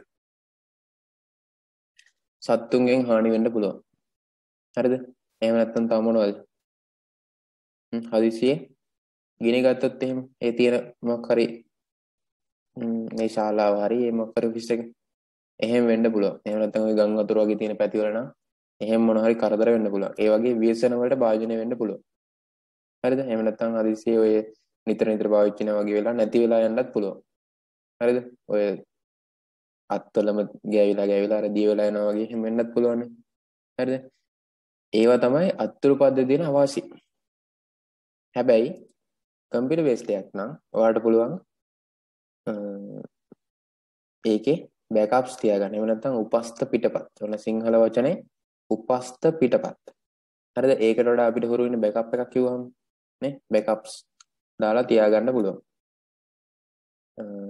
ඒවට ඔය සිස්ටම් වල ඩේටාබේස් වල අනිවාර්යෙන් ඔය සිස්ටම් හදන කට්ටිය දන්නවා මේ ඔටෝමැටිකලි බෑකප් වෙන්න එහෙම තමයි හදන්නේ.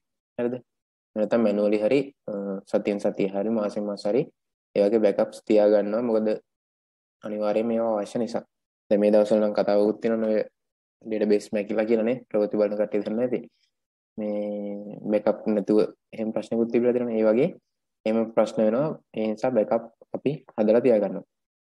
එතකොට මෙන්න මේ පරිගණක පාදක තොරතුරු පද්ධතිය වල තොරතුරු ආරක්ෂාව වැඩි කරගන්න හරිද බෑකප් යොදා ගන්නවා වගේම ඒ ඩේටාබේස් වලට හරිද ඩේටාබේස් එකක් කියන්නේ දත්ත සමුදායයකට හරිද අපිට පුළුවන් දැන් හිතන්නකෝ උදාහරණයක් විදිහට කම්පැනි එකක් ගත්තොත් එහෙම නැත්නම් උදාහරණ ඉස්කෝලේම ගමුකෝ අපි ලේසිම එක ඉස්කෝලේ ගත්තොත් එහෙම ඉස්කෝලේ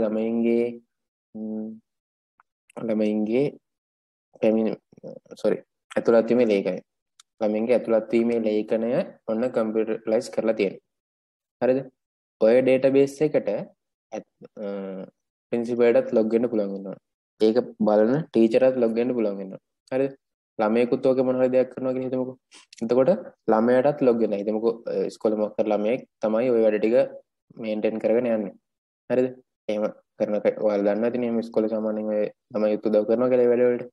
ඒතර ප්‍රින්සිපල් ඉන්නවා තව ටීචර් කෙනෙක් ඉන්නවා ඊට පස්සේ ළමයෙකුත් ඔන්න සිස්ටම් එකට ඇතුළත් වෙනවා හරිද හදිස්සියවත් ඔය ළමයා අතින් ඕක මැකෙන්න පුළුවන් නේ අන්න එහෙම වුණොත් එහෙම අපිට පුළුවන් දත්ත ප්‍රවේශයට වරප්‍රසාද දෙන්න ලබා දෙනවා කියලා තියෙනවා හරිද අහගන්න ඒ කියන්නේ දැන් ඩේටාබේස් එකකට ඇතුළත් වෙද්දී ප්‍රින්සිපල්ට පුළුවන් වෙන්න පුළුවන් හැමදේම කරන්න දත්ත ඇතුළත් කරන්න දත්ත වෙනස් කරන්න දත්ත මකන්න හරිද දත්ත අලුත් කරන්න ඔය ඔක්කොම ප්‍රින්සිපල්ට පුළුවන් හරිද ටීචර්ටත් සමහරට පුළුවන් හරිද ඊට පස්සේ ළමයාට ඕන නම් අපිට පුළුවන් දත්ත මකන්න තියෙන පහසුකම නැති කරලා දෙන්න. එතකොට එයාට ඩිලීට් කරන්න බෑ. තියෙන දේවල් වෙනස් කරන්න එහෙම නැත්නම් අලුත් කරන්න විතරයි පුළුවන්. අර ඒ වගේ වරප්‍රසාද කියලා කියන්නේ ප්‍රිවිලේජස් කියලා කියන ඉංග්‍රීසි වචනේ නම් තියෙන සීමාවන් අඩු කරන්න පුළුවන්. හරිද? ප්‍රින්සිපල්ට හැමදේම කරන්න පුළුවන්. ඒකෙන් කොටසයි ටීචර් කරන්න පුළුවන්. ටීචර් කෙනෙකුත් කොටසයි ළමයාට කරන්න පුළුවන්. හරිද? ඒ වගේ අර දෙන වරප්‍රසාද අපිට අඩු කරන්න පුළුවන් කම්පියුටර් බේස් සිස්ටම් එක. ඊට පස්සේ දැන් ඔය තුන් දෙනා ඇරෙන්න වෙන කෙනෙකුට ලොග් වෙන්න බැරි වෙන්න අපිට ඒකට පාස්වර්ඩ් දාලා තියන්න පුළුවන්. පාස්වර්ඩ් එක දන්න කට්ටියට විතරක් ලොග් වෙන්න. හරිද? ඔන්න ඔය විදිහට අපිට ආරක්ෂා කරගන්න පුළුවන්. හරිද? මේ ටික තමයි ප්‍රධාන වශයෙන්ම අත්තිරු සහ පරිගණක පාදක පද්ධති වල තියෙන වෙනස්කම්. හරිද? මේ ටික නෝට් කරලා තියාගන්න. නැත්නම් මේ ටික ලියලා තියාගන්න. මීට අමතරව ඔයාලට මොන හරි දෙයක් මතක් වෙයිද කියලා බලන්න. හරිද? එහෙම දෙයක් මතක් වුණොත් මෙතනට නෝට් එකක් දාලා තියාගන්න. right? මම මේකටත් මේ වෙනම අභ්‍යාස සෙට් එකක් හදනවා. හරිද? ඒ ටික හදුවාම මේවත් අනිවාර්යෙන් ඒ වගේ උත්තර ලියන්න එයි. හරිද? ඒ නිසා ලියන ගමන්ම මතක තියාගන්න. අර ආයෙ දෙතුන් පාර පාඩම් කරන්න නැති වෙන්න එක සැරේම වැඩේ ගොඩ දාගන්න මේ අපි plan එක හදාගමු. right. ඔන්න ඊළඟට වැදගත්ම සෙට් එකක්. හරිද? පද්ධති සංවර්ධන ක්‍රමවේද වැදගත්ම කොටසක්. තොරතුරු පද්ධතියක් ගොඩනැගීමේදී විවිධ ක්‍රමවේද භාවිතා කරනු ලැබේ. තොරතුරු පද්ධතිය කියන්නේ මොනවද කියලා දන්නවා අපි. එහෙම එකක් ගොඩනගද්දී විවිධ ක්‍රමවේද භාවිතා කරනු ලැබේ. ඒවා අතරින් පද්ධති සංවර්ධන ජීවන චක්‍රය system development life cycle ප්‍රධාන වේ. සමහර මේ කාලේ හදුවලා software development life cycle කියලා. හරිද? system development life cycle ඒ කියන්නේ පද්ධති සංවර්ධන ජීවන චක්‍රය. right? මම මේක පෙන්නන්නම් නිකන් රවුමක් වගේ එකක් තියෙන්නේ. මෙන්න මේ වගේ. හරිද?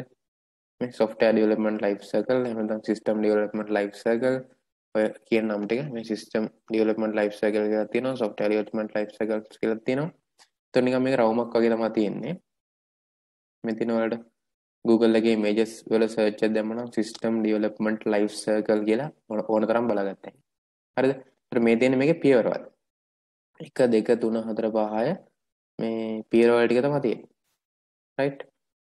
plan කරන කොටස, ඒ ටික analyze කරන කොටස, design එක හදන කොටස, ඒක සංවර්ධනය develop කරන කොටස, implement එක, maintenance.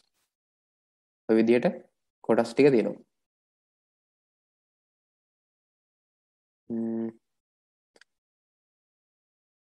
ඒක තමයි පද්ධති සංවර්ධන ජීවන චක්‍රය රවුමක් විදිහට තමයි තියෙන්නේ. පද්ධති සංවර්ධන ජීවන චක්‍රයේ කොටස් 6ක් තියෙනවා ප්‍රධාන වශයෙන්. හරිද? සමහර තැන්වල මේවට කියන වචන පොඩ්ඩක් විතර වෙනස් වෙලා තියෙනවා. දැන් මෙතන නම් මේ කියන identification of requirements. හරිද? අවශ්‍යතා හඳුනා ගැනීම. මේකට සමහර තැන්වල තියෙනවා requirement gathering අවශ්‍යතා හඳුනා ගැනීම කියලාත් කියන්න පුළුවන්. අවශ්‍යතා එක් කර ගැනීම, එක්ස්ප්‍රෙස් කර ගැනීම වගේ තේරුමක් තමයි ඉංග්‍රීසි වචන වල පොඩි වෙනස්කම් ටික තියෙනවා. හරිද? එතකොට සම්පූර්ණ ඕවරෝල් ගත්තාම සම්පූර්ණයෙන් මේක ගැන ගත්තොත් එහෙම මේක තමයි හරි විදිය. හරිද? එතකොට ඔයාලා මෙන්න මේ කොටස් 6ම මතක තියෙන්න ඕනේ පිළිවෙලින්. තේරෙනවද? මේවා මාරු වෙන්න බෑ. මේ පියවර වල එකක්වත් මාරු වෙන්න බෑ. අර තේක හදද්දි පියවර මාරුනා වගේ වැඩක් තමයි මේක මාරුනොත් වෙන්නේ. හරිද? මේ ඒ නිසා අර පියවර වල ටික හරියට පද්ධති සංවර්ධන ජීවන චක්‍රය කියන්නේ මෙන්න මේකයි. මේකේ පියවර වල ටික මෙන්න මේවයි කියලා ලියන්න පුළුවන් වෙන්න ඕනේ. right? හරි.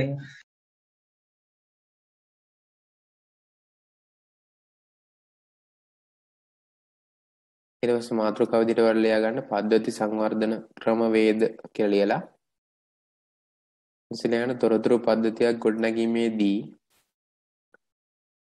තොරතුරු පද්ධතියක් ගොඩනැගීමේදී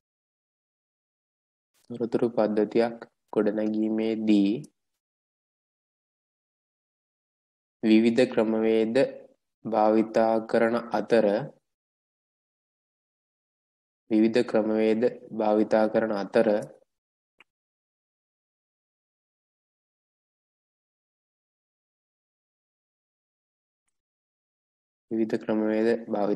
අතර පද්ධති සංවර්ධන ජීවන චක්‍රය ඒ අතරින් ප්‍රධාන වේ. පද්ධති සංවර්ධන ජීවන චක්‍රය ඉංග්‍රීසි ටික ලියාගත්තත් කමක් නැහැ. ඒ අතරින් ප්‍රධාන වේ. හරිනේ. තොරතුරු පද්ධතියක් ගොඩනැගීමේදී විවිධ ක්‍රමවේද භාවිතා කරන අතර පද්ධති සංවර්ධන ජීවන චක්‍රය ඒ අතරින් ප්‍රධාන වේ. right? ඊට පස්සේ මෙහි පියවර කිහිපයක කියලා ලියලා මෙන්න මේ කොටස් 6ක් ලියා ගන්න. මේ පියවර කිහිපයක කියලා ලියලා මේ කොටස් 6 ලියා ගන්න. ඉංග්‍රීසි එකත් අනිවාර්යෙන් ලියා ගන්න. මේ ඔයාලා ඉන්ටර්නෙට් එකේ සර්ච් කරද්දී සිස්ටම් ඩෙවලොප්මන්ට් ලයිෆ් සයිකල් ගාම මේ ඉංග්‍රීසි ටික විතරනේ පෙන්නන්නේ. සිංහලෙන් පෙන්නන්නේ නැහැ නේ අපිට. නිසා ඉංග්‍රීසි ටිකත් ඕන වෙයි.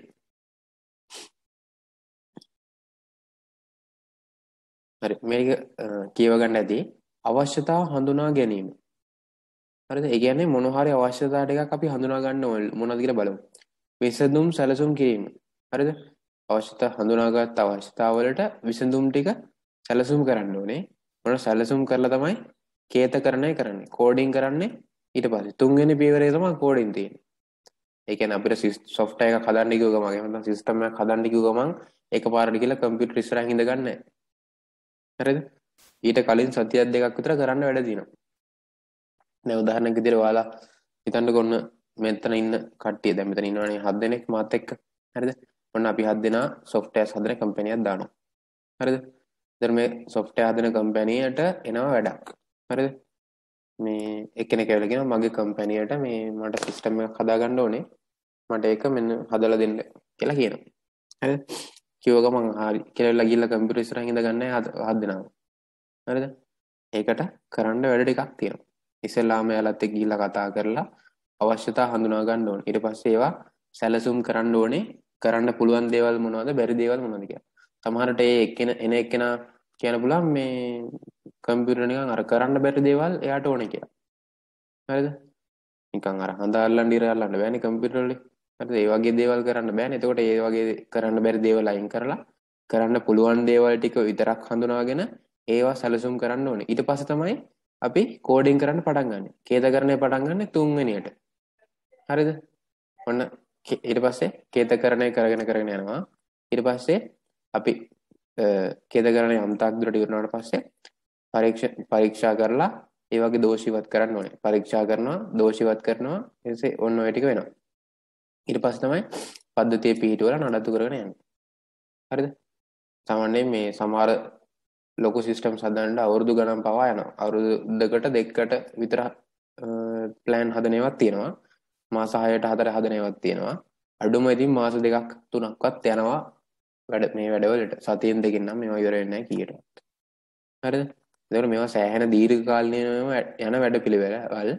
එතකොට මේ පියවරවල වලට අනිවාර්යෙන් යන්න ඕනේ ඔයාලා හරි විදියට කවදාද දවසකට software engineer කෙනෙක් වෙලා ඒ ජොබ් එකට යනවනේ software engineer කෙනෙක් වෙන්න පුළුවන් project manager කෙනෙක් වෙන්න පුළුවන් ඊට පස්සේ designer කෙනෙක් වෙන්න පුළුවන් හරිද මෙතන මේ ජොබ් ගොඩාක් තියෙනවා මෙතන හරිද මෙතන තියෙන්න පුළුවන් ඔයාලට හොඳට ඉංග්‍රීසි කතා කරන්න පුළුවන් හරිද හොඳට ඉංග්‍රීසි කතා කරන්න අනිත් අය කියන දේවල් තේරුම් ගන්න එහෙම පුළුවන් නම් අවශ්‍යතා හඳුනා ගැනීම ඒකට අපිට සහභාගී වෙන්න පුළුවන් හරිද ඒ කියන්නේ නිකන් අර රිප්‍රසන්ට් කෙනෙක් කියන්නේ එහෙම කෙනෙක් විදියට හරිද ඊට පස්සේ ඔයාලට හොඳට ඇනලයිස් කරන්න පුළුවන් නම් කියන්නේ ඔයාලට ඩොකියුමන්ට් පාර්ට් එක කියන්නේ ඔයාලට ඉංග්‍රීසි ලියන්න ඊට පස්සේ හොඳ නොලෙජ් එකක් තියෙනවා නම් ඊට පස්සේ මොන හරි දේවල් අපිට විශ්ලේෂණය කරන්න හැකියාවක් තියෙනවා නම් හරි software හදන්න ඕනේ නැහැ මේවට විශ්ලේෂණය කරන්න හැකියාවක් තියෙනවා නම් ඔන්න සැලසුම් කිරීමට ඔන්න ජොබ් දෙකයි හරි ඊට පස්සේ කෝඩින් software engineersලා එහෙම නැත්නම් ඔය කෝඩින් කරන කට්ටිය programmersලා සෙට් වෙන්නේ මේ තුන්වෙනි එකට සහ තුන්වෙනි එකට හතරවෙනි එකටත් සෙට් වෙනවා ඊට පස්සේ ටෙස්ටර්ස්ලා කියලා කට්ටියක් කියනවා කියන්නේ softwares ටෙස්ට් කරන කට්ටිය ඔන්න තව ජොබ් එකක් හරි software හදන්න දන්නේ නැහැ එයාලා දන්නේ ටෙස්ට් කරලා ඒ වගේ වැඩ ටිකක් හරිද කියන්නේ ටෙස්ටිං පාර්ට් එක එහෙම කරන කට්ටියත් ඉන්නවා ඒතර එයාලටත් මෙතන සෙට් වෙනවා ඊසේ පද්ධතිය PTM ගොඩක් වෙලාවට කරන්නේ ප්‍රෝග්‍රෑමර්ස් ළමයි ඊට පස්සේ ඒක තව ටෙස්ටිං වැඩ ටික කරලා අන්තිමට නඩත්තු කරගෙන යනවා. ඒතර ජොබ් වර්ග කීපයක්ම මෙතන තියෙනවා. හරිද? ඒතර මේ IT ෆීල්ඩ් එකේ තියෙන්නේ software engineering විතරක්මයි programming දන්නේ නැත්නම් IT වැඩක් නැහැ. අර එහෙම එකක් නැහැ. අව ඕන තරම් job opportunities එහෙම නැත්නම් මොනවද කියන්නේ රැකියාව අවස්ථා ඕන තරම් තියෙනවා. හරිද? ඔයාලට මොනවද Pascal බෑ කියලා C programming බෑ කියලා එහෙම අදාරිමත් වෙන්න එපා. මේකේ කරන්න පුළුවන් ඕන තරම් දේවල් තියෙනවා මේකේ.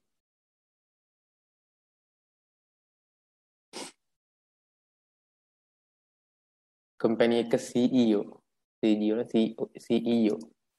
කියන්නේ කම්පැනි එකේ ලොක්කනේ ඉතින් හරිද එතකොට මේ හැමදේම ගැන නොලෙජ් එකක් තියෙන්න ඕනේ හරිද ඕනම දෙයකට මේ ඇප්ලයි කරන ඕනම දෙයක් අපිට කරන්න පුළුවන් වෙනවා හරිද 100%ක්ම අත්‍යවශ්‍ය නැහැ හැබැයි දැන් රික්වයර්මන්ට් ගැදරින් පාර්ට් එක මේවා දැනගන්න ඕනේ හරිද ඇනලයිස් කරනවා නම් ඒව වෙන්නේ කොහොමද කියලා දැනගෙන ඉන්න ඕනේ කෝඩින් පාර්ට් එකත් යම් තාක් දුරකට ඕනේ හරිද ඔය හැමදේම ගැන දැනගෙන එක්ස්පීරියන්ස් එකත් එක්ක තමයි CEO වගේ පෝස්ට් එකකට යන්න පුළුවන් වෙන්නේ. හරි ඊට පස්සේ පද්ධතියක් ස්ථාපිත කර භාවිත කරන විට නව අවශ්‍යතා මතුවිය හැකිය. එවිට පළවෙනි පියවරට නැවත ගොස් එම අවශ්‍යතා සපුරා ගැනීමට මෙම ක්‍රියාවලිය පුනරුත්කරණය කළ හැකිය.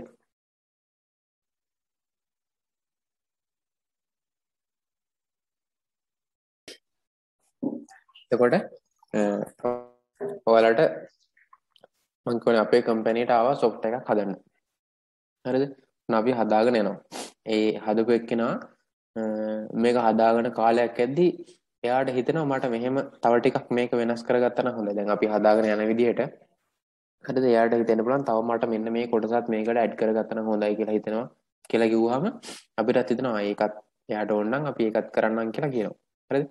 එතකොට අපි සාමාන්‍යයෙන් මේ ඒ වැඩ ටික මෙහෙම 1 2 3 4 5 6 කරගෙන ඇවිල්ලා. හරිද? ඊට පස්සේ එයා අලුත් එකක් කිව්වහම ආයෙසරක් මුලට ගිහිල්ලා අවශ්‍යතා හඳුනා ගන්න ඕනේ. රයිට්? අපි දැන් මෙහෙම පල්ලෙහාට මේ වැඩ ටික කරගෙන ආවා. කරගෙන ඇවිල්ලා ඊට පස්සේ එයා මොනවාරි දෙයක් අර ඕනේ කියලා කිව්වහම මේ පල්ලෙහාට කරගෙන ඇවිල්ලා තිබ්බේ අපි. ඊට පස්සේ ආය මොනවාරි අලුත් දෙයක් කිව්වොත් එහෙම කෙලින්ම මුලට යනවා. හරිද? මුලට ගිහිල්ලා තමයි ආයසරක් පල්ලෙහාට එන්නේ. අලුතෙන් කැලලක් එකතු කරා කියලා මැද ඉන්න පටන් ගන්න නැහැ. කේතකරණය කර කර නම් හිටියේ. එයා අලුතෙන් කැලලක් කියවන කිව්ව ගමන් ඒක කෝඩ් කරන්න පටන් ගන්න නැහැ. ආයසරක් මුල පියවරට ගිහිල්ලා තමයි එන්න ඕනේ. තේරෙනවද? බලමු ඒක ගැන සවිස්තරාත්මකව මෙතන තියෙනවා විස්තරේ.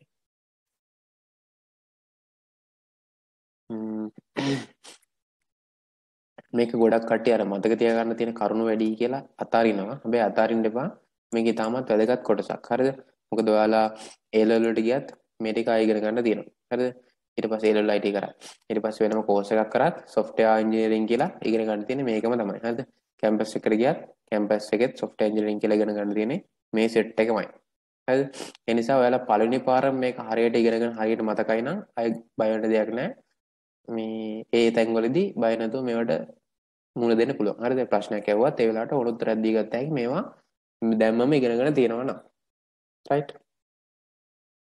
හරි.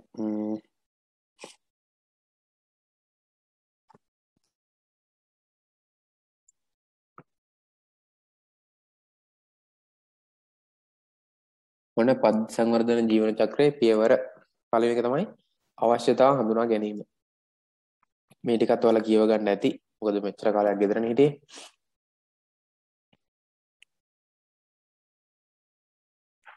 මෙහිදී පවතින අතුරු පද්ධතිය හෝ සංවර්ධනය කළ යුතු පරිගණක පාදක තොරතුරු පද්ධතිය පිළිබඳව පූර්ණ විමසා බැලීමක් සිදු කෙරේ. ඒ කියන්නේ දැනට තියෙන සිස්ටම් එක. දැනට තියෙන මැනුවල් සිස්ටම් එක ගැන සම්පූර්ණයෙන්ම එයාලා හොයලා බලනවලු. හරිද? එහෙම නැත්නම් දැනට එයාලගේ තියෙනවා මොකක් හරි කම්පියුටර් හදපු සිස්ටම් එක. ඔන්න වෙන කම්පැනි එකකින් හැදුවා එකක්. ඒක වෙච්චර සාර්ථක නැහැ. හරිද? අපිට අපේ කම්පැනිට ආව මේක අලුත් කරලා දෙන්න කියලා. ඒතර අපි මොකද කරන්නේ? පරණ තිබ්බ සිස්ටම් එක එහෙම නැත්නම් පරණ තිබ්බ කම්පියුටර් බේස් සිස්ටම් එක ගැන අපි ඉස්සෙල්ලා අවබෝධ කරගන්නවා. ඊට පස්සේ තමයි අපි වැඩ කරන්නේ. නව පද්ධතිය අරමුණු ප්‍රතිලාභ කාර්යක්ෂමතාවය වැනි දේ පිළිබඳව ලිඛිත සටහන පිළියෙල කරේ. මේ ආයතනයේ කාර්ය මණ්ඩලය සහ පද්ධතිය ගොඩනගන කණ්ඩායම එකතුව සිදු කරනු ලැබේ. එතකොට මේ අලුත් පද්ධතියක් හදන එකේ අරමුණ මොකද්ද? පරණ එකට වඩා අලුත් එකකින් කරගන්න ඕන පුළුවන් දේවල් මොනවද? එතකොට ලැබෙන ප්‍රතිලාභ මොනවද? කාර්යක්ෂම වෙනවද? ඔය හැමදේම ගැන බලලා තමයි අලුත් සිස්ටම් එක හදන්න ඕනේ. හරිද? ලිඛිත සටහන් හදනවා. හරි කියන්නේ ලිඛිතව මේ මම අර කිව්වේ ලියන්න ඉංග්‍රීසි හොඳට ලියන්න පුළුවන් නම් මේ වගේ දේවල් වලට සම්බන්ධ වෙන්න පුළුවන්. ලියන්න කියන්න කතා කරන්න එහෙම පුළුවන් නම් සෑහෙන්න වටනවා මේ වගේ ජොබ්ස් වලට යන්න පුළුවන්. හරිද? මේ ආයතනයේ කාර්ය මණ්ඩලය සහ පද්ධතිය ගොඩනගන කණ්ඩායම කියන්නේ එයාලත් එක්ක සහ අපේ ටීම් එකත් එක්ක එකතුලා තමයි මේ දේවල් කරන්නේ. හරිද? ඊට පස්සේ මෙම පියවරේදී පද්ධති විශ්ලේෂක ඔන්න සිස්ටම් ඇනලිස්ට් විසින් පවතින පද්ධතිය විස්තරාත්මකව අධ්‍යයනය කරනු ලබන අතර අලුත් අවශ්‍යතා හඳුනා ගන්නු ලැබේ. පරිශීලක අවශ්‍යතා සපුරාලීම සඳහා තොරතුරු එක්රැස් කළ යුතුය. තොරතුරු එක්රැස් කිරීමේ ක්‍රමවේද කිහිපයක් පවතින අතර ඉන් කිහිපයක් පහත දැක්වේ. අවශ්‍යතා හඳුනා ගැනීම කියන පියවරේදී පද්ධති විශ්ලේෂක කියලා කෙනෙක් සිස්ටම් ඇනලිස්ට් කියලා කියන ඉංග්‍රීසියෙන් නම් දැනට තියෙන පද්ධතිය විශ්ලේෂණය කරන එක්කෙනා. දැනට තියෙන පද්ධතිය අතුරු පද්ධතියක් වෙන්න පුළුවන්. කියන්නේ මැනුවල් පද්ධතියක් වෙන්න පුළුවන්. එහෙම නැත්නම් කලින් තිබ්බ පද්ධතියක් වෙන්න පුළුවන්. හරිද? පරිගණක පද්ධතියක් කලින් තිබ්බ එකක් වෙන්න පුළුවන්. ඒ දෙකෙන් කෝකක් වුණත් කමන්නේ. දැනට තියෙන එක ගැන එයා අධ්‍යයනයක් කරලා ඒක විශ්ලේෂණය කරන එක්කෙනාට අපි කියනවා පද්ධති විශ්ලේෂක එහෙම නැත්නම් සිස්ටම් ඇනලිස්ට්. එයා ඒ පද්ධතිය විශ්ලේෂණය කරනවා. දැන් උදාහරණයක් විදිහට පාසලේ ළමයි ඇතුළත් වීමේ නාම ලේඛනය අපි ඇතුළත් කරන පද්ධතියක් හදලා දෙන්න කියලා අපේ කණ්ඩායමට කිව්වනම් අපේ කණ්ඩායමේ එක්කෙනෙක් ඉස්කෝලේට ගිහිල්ලා එයා ඒකේ තියෙන පොත් බලනවා. මොනවා ශිෂ්‍යයන් ඇතුළත් කිරීමේ නාම ලේඛන ටික ඔක්කොම ටික අරගෙන පෙරලා බලනවා. හරිද? ඊට පෙරලා බලද්දි බලනවා ළමයෙක් ඇතුළත් වෙද්දි එයාව කොහොමද ඇතුළත් කරගත්තේ? එයාගෙන් අරන් තියෙන තොරතුරු මොනවද? හරිද? එයාගේ ළමයාගේ නම අරගෙන, උපන්දිනය අරගෙන, අම්මා තාත්තාගේ විස්තර අරගෙන, ලිපිනය අරගෙන, හරිද? ෆෝන් නම්බර් ඔය වගේ විස්තර ගොඩාක් ගන්නවනේ. ඒ ගත්ත විස්තර මොනවද කියලා ඔය පද්ධති විශ්ලේෂක බලලා සටහන් කරගන්නවා. හරිද? ඊට පස්සේ ළමයෙක් පන්තියකින් අනිත් පන්තියට යද්දි මොන හරි දෙයක් කරලා තියෙනවද? ඒවත් සටහන් කරගන්නවා. ඊට පස්සේ ළමයෙක් අස් වෙද්දි මොකද කරන්නේ? හරිද? අර පොතේ කොහොමද ඒක සටහන් කරලා තියෙන්නේ? අස් වුණාට පස්සේ ළමයාගේ ෆයිල් එකට එහෙම මොකද කරන්නේ? අර ඒ වගේ සම්පූර්ණ පද්ධතිය ගැනම එයා විශ්ලේෂණය කරලා බලනවා. මේකේ තියෙන අඩුපාඩු මොනවද? මොනවද මේක කරන්න පුළුවන් කියලා ඔක්කොම දේවල් අර චෙක් කරලා බලනවා. හරිද? එහෙම කරන එක තමයි පද්ධති විශ්ලේෂක කියන්නේ. ඊට පස්සේ දැන් ওই පද්ධති විශ්ලේෂණය කරන්න පුළුවන් ක්‍රම එකක් තමයි. කියන්නේ මෙතන ක්‍රම පහක් තියෙනවා. පද්ධති විශ්ලේෂක පද්ධතිය විශ්ලේෂණය කරන ක්‍රම පහක් තියෙනවා. හරිද? මම කියවනේ ඉස්කෝලේට ගිහිල්ලා ඒ ටික බලනවා කියලා. ඒක තමයි අංක 1. හරිද? නිරීක්ෂණය. නිරීක්ෂණය කියන්නේ පද්ධති සංවර්ධනයේ ආරම්භක අවස්ථාවේදී පවතින පද්ධතිය එය පවතින ස්වභාවයෙන්ම නිරීක්ෂණය කිරීමෙන්. අපි අපේ වැඩේ පටන් ගද්දිම ඉස්සෙල්ලාම පවතින පද්ධතිය එය පවතින ස්වභාවයෙන්ම නිරීක්ෂණය කිරීමෙන්. හරිද? ඉස්කෝලේට ගිහලා කිසිම දෙයක් වෙනස් කරන්නේ නැතුව ඒ තියෙන විදිහටම දැනට කරන් යන්නේ කොහොමද කියලා බලනවා. හරිද? සිල්ලර කඩේකට එහෙම නැත්නම් හිතන්නකෝ ෆුඩ් සිටි එකට අපිට සිස්ටම් එකක් හදලා දෙන්නකෝ කියලා. හරිද? බිල් දාන සිස්ටම් එක. එතකොට මොකද කරන්නේ? අපි කඩේට ගිහිල්ලා මෙච්චර දවසක් බිල් ලියලා තියෙන්නේ කොහොමද? දවස් අවසානට ලාභය බලලා තියෙන්නේ කොහොමද? මාසයේ අවසානට ලාභය බලලා තියෙන්නේ කොහොමද? ඒතර බඩු මිලදී ගද්දි ඒ ගන්න බිල්පත් කොහොමද අරගෙන තියෙන්නේ? මොන බඩුද අරගෙන තියෙන්නේ? ඒ වගේ දත්ත කොහොමද ගබඩා කරලා තියාගෙන තියෙන්නේ? අර ඒ හැමදේම ගැන එතෙන්ට ගිහිල්ලා නිරීක්ෂණය කරලා තියෙනවා. අන්න ඒක එකක්. රයිට්? ඊට පස්සේ සම්මුඛ සාකච්ඡා. එතකොට දැන් හිතන්නකෝ ඉස්කෝලේ ගත්තොත් එහෙම ප්‍රින්සිපල් එක්ක කතා කරනකොට දැන් මෙතන තියෙනවා මුහුණට මුහුණලා ප්‍රශ්න ඇසීම මගින් ලැබෙන පිළිතුරු විශ්ලේෂණය කර තොරතුරු රැස් කරනු ලැබේ. පුද්ගල ආකල්ප හඳුනාගෙන හරිද? ඒ කියන්නේ සම්මුඛ සාකච්ඡාවලදී වෙන්නේ ඒ තැනට ගිහිල්ලා එතන වැඩ කරන කට්ටියත් එක්ක කතා කරනවා. හරිද? දැන් හිතන්නකෝ ළමෙන් ඇතුළත් වීමේ ලේඛන වලට සම්බන්ධයි කියලා ඒ සම්බන්ධ ඔක්කොමත් එක්ක කතා කරනවා. හරිද? දැන් ප්‍රින්සිපල් සම්බන්ධයිනේ ප්‍රධාන වශයෙන්ම ඇතුළත් වීමට අස් කරන ඒවාට ඔක්කොම. හරිද? ඒතර ගිහිල්ලා ප්‍රින්සිපල් එක්ක කතා කරනවා කොහොමද මේ සර් මේකේ ළමෙක් ඇතුළත් කරගද්දී ඒ වැඩ ටික කරන්නේ කොහොමද? කවුද කරන්නේ? එතකොට ඒක කරන්න කොච්චර කාලයක් යනවද? ඉස්සෙල්ලාම කෙලිම අරගෙන පොතේද ලියන්නේ නැත්නම් වෙනම ෆෝම් එකක් පුරව ගන්නවද? අර ඒ වගේ ඒ විස්තර ටික කතා කරනවා. හරිද? එතකොට ප්‍රින්සිපල් කිව්වා කියලා හිතන්නකෝ එහෙම කොලයක් පුරව ගන්නවා. කොලයක් පුරවගෙන වෙන ටීචර් කෙනෙක් තමයි ඔක පොතේ ලියන්නේ කියලා. එහෙනම් දැන් ඒ ටීචර් හම්බෙන්න එනවා. ඒ ටීචර් හම්බෙන්න කියලා අහනවා ටීචර් මෙහෙමයි මේ පොතේ ලියන මේ ටීචර් නේද ලියන්නේ. එතකොට ඒක කොහොමද වෙන්නේ? හරිද? කෙලින්ම අර ෆෝම් එක බලාගෙන ලියනවාද? ඒක අඩුපාඩු චෙක් කරලා බලලාද ලියන්නේ? එතකොට ඒක ලියන්න කොච්චර කාලයක් ගන්නවද? අන්න ඒ වගේ දේවල් ටිකක් කතා කරගන්නවා. හරිද? ඊට පස්සේ තව කෙනෙක් ඔකට සම්බන්ධ කියලා හිතමුකෝ. ඔන්න ලියුවට පස්සේ හරි වැරදි චෙක් කරන්න තව එක්කෙනෙක් ඉන්නවා. එහෙනම් ඒ හරි වැරදි චෙක් කරන කෙනාත් ගැනත් එකත් කතා කරනවා. හරිද? ඒ හරි වැරදි චෙක් කරන එක්කෙනාත් එක්කත් කතා කරලා බලනවා. ඔයා කොහොමද මේ වැඩේ කරන්නේ? එතකොට මේවට ඒ කතා කරන විදිහට කතා කරනවා. හරිද? අන්තිමට හිතන්නකෝ පොත් ටික බාරව ඉන්න වෙන කෙනෙක් කියලා. හරිද? ඔන්න පොත් ටික තියෙන්නේ වෙනම කෙනෙක් ගාව. එතකොට එයාත් එක්කත් කතා කරනවා. ඔයා කොහොමද මේ පොත් ටික පරිස්සම් කරගෙන ඉන්නේ? ඒවට මොනවද කරන්නේ? අර ඒ වගේ හැමදේම ගැන හොයන්න ඕනේ. එක්කෙනෙක්වත් අතාරින්න බෑ අපිට. එක්කෙනෙක් හරි අතාරියොත් එහෙම අපි එතනදී ෆේල්. හරිද? අන්න ඒ විදිහට හැමදේම ගැන සම්මුඛ සාකච්ඡා ගන්න පුළුවන්. හරි සමහරට 50ක 100ක ගුණත් කමන්නේ. ඒ හැම තොරතුරක්ම අපිට වටිනවා.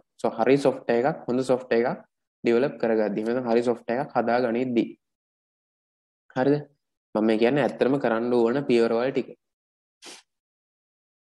ඊට පස්සේ ප්‍රශ්නාවලි.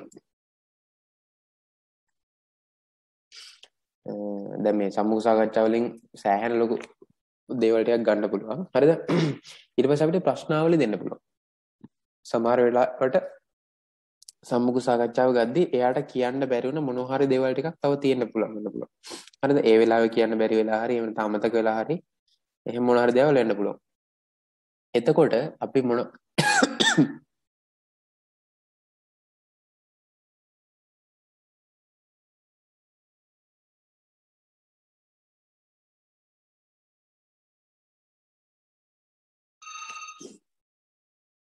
හරි එහෙම වෙලාවට අපි මොනවා හරි ප්‍රශ්න ටිකක් මොනවා හරි කොලයකට දාලා අර ප්‍රශ්නාවලියක් විදිහට හදලා දුන්නොත් එයාට ඒක ලියලා දෙන්න පුළුවන්. එතකොට ඒ විදිහටත් අපිට තොරතුරු එක්ස්ප්‍රෙස් කරගන්න පුළුවන්. හරිද? ඊට පස්සේ ආයතනයේ තියෙන පැරණි ලිපි ගොනු නිරීක්ෂණය කරන්න පුළුවන්.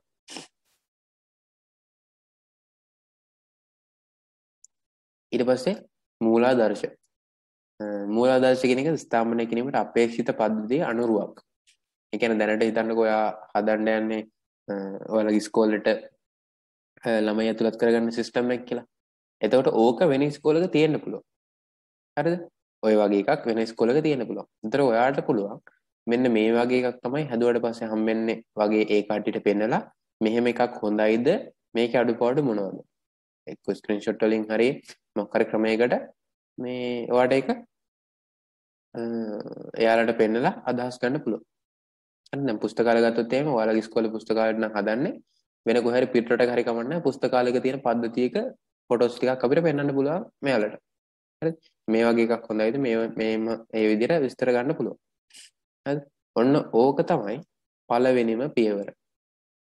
හරිද? මොකද්ද? අවශ්‍යතා හඳුනා ගැනීම.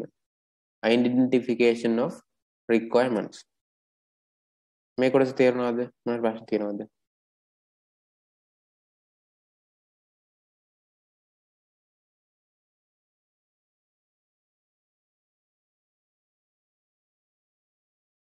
ප්‍රශ්න තිබ්බද? තියෙනවද මොනවත් නැද්ද? ප්‍රශ්න තියෙනවා නම් කියන්න කට්ටිය ඉන්නව නේද? නිදිද දන්න? ඉන්නවා අය. ඉන්නවනේ.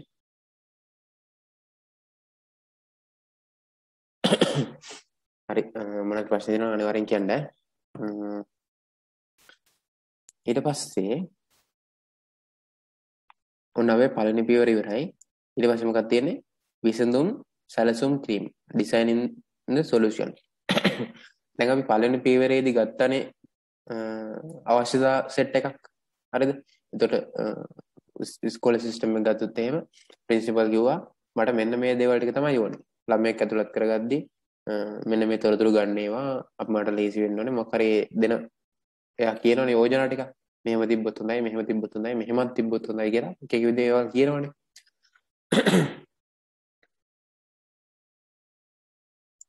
ඊට පස්සේ අර ටීචර්ත් මොනවා හරි දේවල් කියනවා. හරිද? ඊට පස්සේ ඔය මේ අන්තිමට ෆයිල් තියාගන්න එක්කෙනත් මොනවා හරි එක එක යෝජනා කියනවා. මට මෙහෙම තිබ්බනම් තවත් හොඳයි. ඒ වගේ අර ඒ ගන්න හැම තොරතුරක්ම අපි සටහන් කරගෙන හැම යෝජනාවකම සටහන් කරගෙන අන්තිමේටම විසඳුම් සැලසුම් කිරීම කියන කොටසේදී හරිද?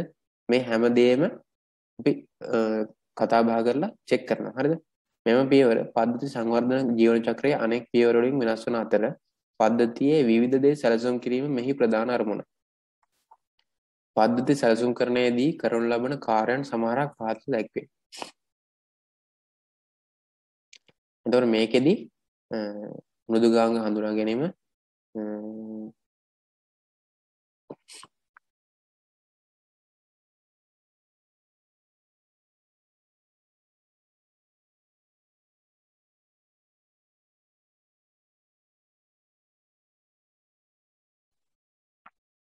හරි මෙන්න මේ විසඳුම් සැලසුම් කිරීම කියන කොටසේදී අපි ඉස්සෙල්ලාම චෙක් කරගන්න ඕනේ අපිට කරන්න පුළුවන් මොනවද බැරි මොනවද කියලා. හරිද? ඒකත් මේ කොටසේ තියෙන එකක් තමයි. හරිද? මෙතන මේ ලිස්ට් එකේ නම් ඒක දාලා නැහැ. හරිද? ඒ වුණාට මේ දෙවෙනි පියවරේ තමයි අපි අර කලින් කරපු ඒ වගේ කරන්න පුළුවන් මොනවද බැරි මොනවද කියලා සැලසුම් සකස් කරන්න. හරිද? ඊට පස්සේ කරන්න පුළුවන් ටික විතරක් අපි වෙන් කරලා ගන්නවා. එහෙනම් අපේ සිස්ටම් එක ඇතුළේදී මේ දේවල් කරන්න පුළුවන්. මෙන්න මේ දේවල් කරන්න පුළුවන්. හරිද? ඒ දේවල් ටික ලෑස්ති කරගෙන ඊට පස්සේ අපි බලනවා ඒකට පාවිච්චි කරන්න පුළුවන් මෘදුකාංග මොනවද? හරි මෘදුකාංග නිර්මිතය. software architecture කියලා වෙනම කොටසක් තියෙනවා ඔයාලට ඉගෙන ගන්න. මේ ඒ software නිර්මිතය හරිද? software architecture එක මොනවද? ඒකට භාවිත කරන මෘදුකාංග මොනවද? දැන් හිතන්නකෝ ඉස්කෝලේට ඕනේ ළමයි ඇතුළත් කරගන්න එකක්නේ. එතකොට ඒකට අපි ඒකට අදාළ සිස්ටම් එක හදන්නේ මොන ක්‍රමයකටද? මොන වගේ භාෂාද මේකට පාවිච්චි කරන්නේ? දැන් භාෂා පරිගණක භාෂා ගොඩාක් තියෙනවා කියලා ඔයාලා දන්නවනේ. හරිද? Python තියෙනවා, Pascal තියෙනවා, Java, C, C++, C Sharp, PHP හරිද? ඔය වගේ নানা ප්‍රකාර විදිහට languages තියෙනවනේ. හරිද? ඔය languages වලින් හරි language එකක් මේකට 100%ක්ම ගැලපෙන language එක මොකද්ද? මේ වගේ ඒවා කලින් කට්ටිය හදලා තියෙන මොන language එක පාවිච්චි කරලාද? ඔන්න ඔය වගේ අරුන් ටිකක් අපිට බලලා ඉවරලා මේකට නිවැරදිව ගැලපෙන මෘදුකාංග කියන්නේ මෘදුකාංගය හොයාගන්න පුළුවන්. හරිද? ඊට පස්සේ මෘදුකාංග නිර්මිතයත් අපිට හඳුනා ගන්න පුළුවන්. මේක එච්චරම තේරෙන්නේ නැත්නම් පොඩ්ඩක් ඉන්න මම software architectures ගැන කියද්දි මේක තේරෙයි. softwares හදන්න පුළුවන් ක්‍රම තියෙනවා.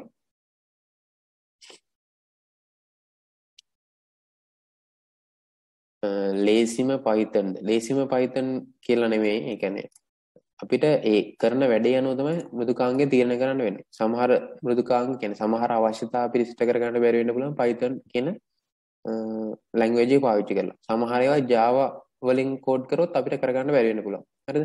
එතකොට අපිට තියෙන අවශ්‍යතාවයේ අනුව තමයි අපි ලැන්ග්වේජ් එක තෝරගන්නේ. හරිද? එතකොට ලේසි කියන්නේ ඔය හැම ලැන්ග්වේජ් එකම ඉගෙන ගත්තොත් ලේසි ඉතින්. හරිද? අර පොඩි වෙනස්කම් තමයි තියෙන්නේ. හරිද? බේසික් ටික ඔක්කොම එකයි. ඊට පස්සේ මේ අර ඒ ටික ඉගෙන ගත්තොත් ඉතින් ඕනම එකක් ලේසි. හරිද? ඊට පස්සේ අතුරු මුහුණත් එනම් පරිශීලකයාට තිරයේ දර්ශනය වන ආකාරය හා දත්ත ගබඩා පහසුකම. ඊට පස්සේ අපි ප්ලෑන් කරනවා ප්‍රින්සිපල්ට මේක පේන්නේ කොහොමද කියන්නේ. ළමයා ඇතුළත් කරගන්න දෙන යූසර් ඉන්ටර්ෆේස් එක. දැන් ඔයාලා WhatsApp ගියොත් එහෙම WhatsApp වල යූසර් ඉන්ටර්ෆේස් එක කොහොමද තියෙන්නේ? chat එක කොහොමද අර පෙන්නනවා, ප්‍රොෆයිල් පිච් එක පෙන්නනවා, වම් පැත්තෙන් ආපු මැසේජ් ටික පෙන්නනවා, දකුණු පැත්තෙන් අපි ආපු මැසේජ් ටික පෙන්නනවා. අර ඒ විදිහට අපිට පෙනෙන අතුරු මුහුණක් තියෙනවනේ. ඔන්න ඔකට තමයි අතුරු මුහුණද කියන්නේ. හරිද? ඒක යූසර් ඉන්ටර්ෆේස් කියලා කියනවා. එහෙම නැත්නම් විතර ඒක කොහොමද අපි මේ අපි හදන මෘදුකාංගයේ ප්ලෑන් කරන්නේ? හරිද? ළමයෙක් ඇඩ් කරනවා නම් ඒකේ බටන් එක කොහාටද දාන්නේ? හරිද? ළමයෙක් ඩිලීට් කරනවා නම් ඒකේ බටන් එක කොහාටද අපි දාන්නේ? අන්න ඒ වගේ ඉන්ටර්ෆේස් එක අතුරු මුහුණට කොහොමද දෙන්න ඕනේ කියලා ප්ලෑන් කරනවා. හරිද? ඒකත් එන්නේ ඩිසයිනින් සොලියුෂන්. එහෙනම් විසඳුම් සැලසුම් කිරීම කියන පියවරේදීමයි. හරිද? හරි. ඊට පස්සේ ප්‍රධාන දෘඩාංග පද්ධති සහ ඒවායේ සංඝටක හඳුනා ගැනීම. එතකොට මේවට භාවිතා කරන්න ඕනේ දෘඩාංග මොනවද කියලා අපි තීරණය කරන්න ඕනේ. හරිද? කම්පියුටර් එකක් නම් පාවිච්චි කරන්නේ. කම්පියුටර් එකක් දැන් හිතන්නකෝ ළමෙන් ඇතුළත් කරගන්න තැනට කම්පියුටර් එකක් අපි දාන්න ඕනේ. හරිද? කම්පියුටර් එකක් දානවා නම් ඒ කම්පියුටර් එකේ අපි දාන්න ඕන දේවල් මොනවද? හાર્ඩ් ඩිස්ක් එක සාමාන්‍යයෙන් කොයි වගේද? හරිද? ඒකට printer එකක් ඕනේද? මොනිටර් එක කොයි වගේද? ලොකු මොනිටර් එකක් ඕනේද? පොඩි එකක් ඇද්ද? ස්කැනර් එකක් ඕනේද? හරිද? ඒ වගේ මේ ඒකට අවශ්‍ය දෘඩාංග මොනවද? ඒ වගේ දේවල් අපිට ප්ලෑන් කරගන්න පුළුවන්. ඒකත් මේ දෙවෙනි කොටසෙම. ඊට පස්සේ එක් උපපද්ධති වල පරායත්ත බව හඳුනා ගැනීම. මේක උපපද්ධති කියන්නේ දැන් සාමාන්‍යයෙන් ළමයි ඇතුළත් කර ගැනීම වගේ ගත්තොත් ටිකක් විතර පොඩි සිස්ටම් එකක් නේ. හිතන්නකෝ මුළු ඉස්කෝලෙම අපි මේ සිස්ටම් එකක් හැදුවා කියලා. එතකොට ළමයි ඇතුළත් කර ගැනීම එක උපපද්ධතියක්. පුස්තකාලය එක උපපද්ධතියක්. ක්‍රීඩා භාණ්ඩ එක උපපද්ධතියක්. හරිද? අර ඒ වගේ පද්ධති ගොඩාක් එකතු කරලා අපිට සම්පූර්ණ පාසල කියලා එක පද්ධතියක් හදාගන්න පුළුවන්. තේරෙනවද මං කියුවේ ඒක? ඒ කියන්නේ මුළු පාසලම එක පද්ධතියක් විදිහට ගත්තොත් එහෙම ළමයි ඇතුළත් කිරීම එක පද්ධතියක් කියලා ගත්තා. හරිද? මුළු පාසලම එක පද්ධතියක් විදිහට ගත්තොත් එහෙම ළමයි ඇතුළත් කිරීම එක පද්ධතියක්. හරිද? ඊට පස්සේ පුස්තකාලේ පොත් දෙන එක තව පද්ධතියක්. ඊට පස්සේ ක්‍රීඩා භාණ්ඩ නිකුත් කරන එක තව පද්ධතියක්. ඊට පස්සේ තව මොන හරි ඒ තියෙන දේවල් මෙහෙම පොඩි පද්ධති තියෙනවා කියමුකෝ. හරිද? අන්නේ පද්ධති එකතු වෙලා මෙන්න මේ පොඩි පද්ධති වලට කියනවා උපපද්ධතියක් කියලා. හරිද? ඒතර ප්‍රධාන පද්ධතිය තමයි පාසල කියන එක. මේ තනි පද්ධති එකක් මත එකක් යැපෙන්නේ නැහැ. දැන් ඇතුළත් වීම කියන උපපද්ධතිය සැලකුවොත් එහෙම ඇතුළත් වීම කියන උපපද්ධතිය පාසලේ පොත් බෙදා දීම කියන මේ පුස්තකාලේ පොත් බෙදා දීම කියන උපපද්ධතියත් එක්ක එකිනෙකට ගැටෙන්නේ නැහැ. හරිද? සම්බන්ධ වෙනවා. හරිද? අපිට අර ළමයාගේ විස්තර ගන්න සම්බන්ධ වෙනවා. හරිද? මේක චුට්ටක් විතර ලොකු කතාවක්. මේ අර ඒකට මේක බලපාන්නේ නැහැ කියලා කියන්නේ. ඒ කියන්නේ ඇතුළත් වීමේ පද්ධතිය වෙනස් කරාට පුස්තකාලයට බලපෑමක් නැහැ. පුස්තකාලයක වෙනස් කරාට ඇතුළත් වීමට බලපෑමක් නැහැ. අන්න ඒ වගේ සංකල්පයක් තමයි පරායත්ත බව කියලා කියන්නේ. හරි එක්කෙනෙක් මත යැපෙනවා කියන්නේ ඩිපෙන්ඩ් වෙනවා කියන්නේ ඉංග්‍රීසියෙන්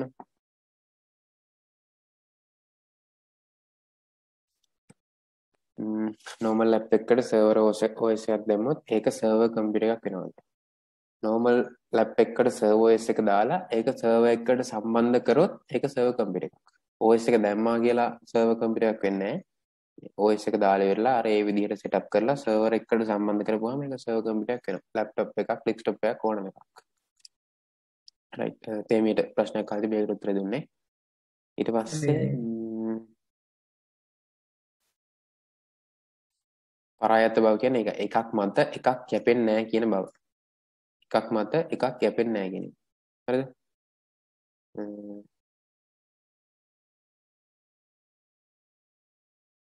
sorry ස්වායත්ත කියන්නේ එකක් මත එකක් කැපෙන්නේ නැහැ කියන එක. පරායත්ත කියන්නේ එකක් මත එකක් කැපෙනවා කියන එක. හරිද? පරායත්ත ස්වායත්ත. මට එතන මේ සිංහල වචන දෙකේ පොඩ්ඩක් තේරුම පරායත්ත ස්වායත්ත කියන එක බලන්න ඕනේ. හරිද? මේ ඒක චුට්ටක් වල බලන්න මේ පරායත්ත සහ ස්වායත්ත කියන එක තේරුම. ඒක බලලා මේක තේරුම් ගන්න. උපපද්ධති කියන එක දැන් ඔයාලට තේරෙනවනේ. පාසල කෙනෙක් ගත්තොත් එහෙම ළමයි ඇතුළත් කර ගැනීම ඊට පස්සේ මොනවද? පුස්තකාලය ක්‍රීඩා භාණ්ඩ වගේ එක එක උපපද්ධති තියෙනවා. උපපද්ධති කියන්නේ ඒවට චූටි පද්ධති වලට උපපද්ධති කියලා කිව්වා. පරායත්ත කියන්නේ සහ ස්වායත්ත කියන වචන දෙකේ තේරුම් බලන්න. එතකොට ඔයාලට මේක තේරෙයි. මට පොඩ්ඩක් එතන මේ දෙකේ තේරුම් පොඩ්ඩක් පැටලෙනවා. හරිද? ඊට පස්සේ පද්ධතිය ක්‍රියාත්මක කිරීම සඳහා උචිත දෘඩාංග සහ මෘදුකාංග තීරණය කිරීම. දැන් මෙතනදී දෘඩාංග පද්ධති මේ හඳුනාගත්තා, මෘදුකාංග තෝරාගත්තා, අන්තිමට ඒවා තීරණය කරනවලු. හරිද? මෙතනින් හඳුනාගෙන තීරණය කරන්නත් පුළුවන් එකපාරටම. මෙතනින් මේ වෙනම තීරණය කරලා තියෙනවා. ඊට මෘදුකාංග දත්ත ගබඩා අතුරු වුණත් පිළිබඳ යටිතල ව්‍යුහ නිර්මාණය කිරීම. ඒතර අන්තිමේටම අතුරු මුහුණත් එතකොට දත්ත ගබඩා ඩේටාබේස් හදන්නේ කොහොමද, මෘදුකාංග පාවිච්චි කරන්නේ කොහොමද කියලා අන්තිමට තීරණය කරනවා. ඊට පස්සේ පරීක්ෂණ සැලසුම් පොඩි ටෙස්ට් එකක්, ටෙස්ට් ප්ලෑන්, ඒ කියන්නේ ප්ලෑන් එක ටෙස්ට් කරනවා. අපිට මේ මෘදුකාංගයෙන් මේක කරගන්න පුළුවන් වේද කියලා පොඩි ටෙස්ට් එකක් දාගන්නවා. කලින් තියෙන මොනවද ඒ වගේ දේවල්. දත්ත ගබඩාත් එහෙම. අතුරු මුහුණතුත් අර නිකන් ටෙස්ට් කරලා බලනවා මේ බටන් එක මෙතන තිබ්බොත් හොඳයි නේද? එහෙම නැත්නම් අර වෙන තැනක තිබ්බොත් හොඳයි. දැන් ටීම් එකේ කට්ටිය එකතු වෙලා. දැන් අපි 7 දෙනා නම් අපේ software development team එක මම නම් ওই අතුරු මුහුණත් ටික හදන්නේ. මම ඔයාලට කියනවා පොඩ්ඩක් මේවා මෙතන තිබ්බොත් හොඳයිද වගේ අර දැන් අපේ ඩිසයිනින් කරන කීප දෙනෙක් ඉන්නවනම් එයාලත් එක්ක කතා කරනවා මේ බටන් එක මෙතනද හොඳ නැත්නම් වෙන තැනක තිබ්බොත් හොඳ. අර ඒ වගේ පොඩ්ඩක් අපි ඩිස්කස් කරලා පොඩි ප්ලෑන් එකක් හදාගන්නවා. හරි ටෙස්ට් ප්ලෑන්ස් ටෙස්ට් කරනවා. ඔන්න ඔය දේවල් ටික ඉවරනාට පස්සේ තමයි කම්පියුටර් ඉස්සරහ ඉඳගෙන කෝඩ් කරන්න පටන් ගන්න. හරිද? විසඳුම් කේතකරණය කිරීම. code in the solution. අපි පළවෙනි සහ දෙවෙනි පියවරවල් දෙකේදී කතා කරගත්ත දේවල්. හරිද? පළවෙනි පියවරේදී අවශ්‍යතා හඳුනාගත්තා. දෙවෙනි පියවරේදී අවශ්‍යතා ටික විශ්ලේෂණය කරලා ඒ විසඳුම් වලට අපි යෝජනා සකස් කරගත්තා. ඔන්න තුන්වෙනි පියවරේදී ඒ විසඳුම් වලට හදාගත්ත යෝජනා ටික අපි ඒ යෝජනා වලට පණ දෙන්න හදන්නේ. හරිද? ඒ කියන්නේ ඒවා කේතකරණය කරලා අපි අවුට්පුට් එකක් ගන්න තමයි මේ හදන්නේ. ක්‍රමලේඛ සුදුසු පරිගණක භාෂාවක් යොදාගෙන ඔන්න සුදුසු පරිගණක භාෂාව අපි කලින් පියවරේදී තීරණය කරා. හරිද?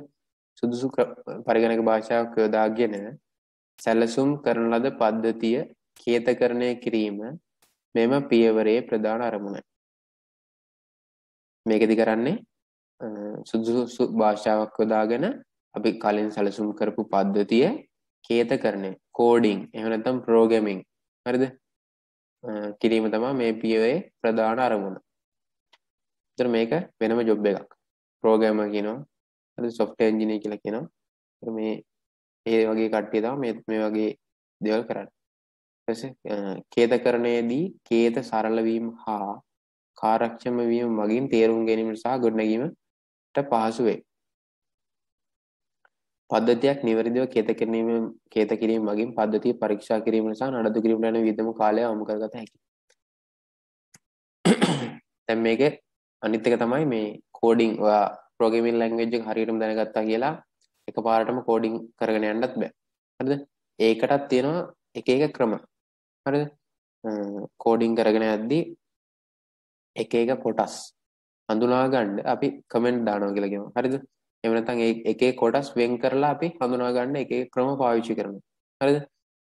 ඒ ක්‍රම පාවිච්චි කරලා පස්සේ කාලෙකදී අපිට දැන් හිතන්නකෝ ඔයා මේ අවුරුද්දේ තමයි ඔන්න මේක හැදුවේ.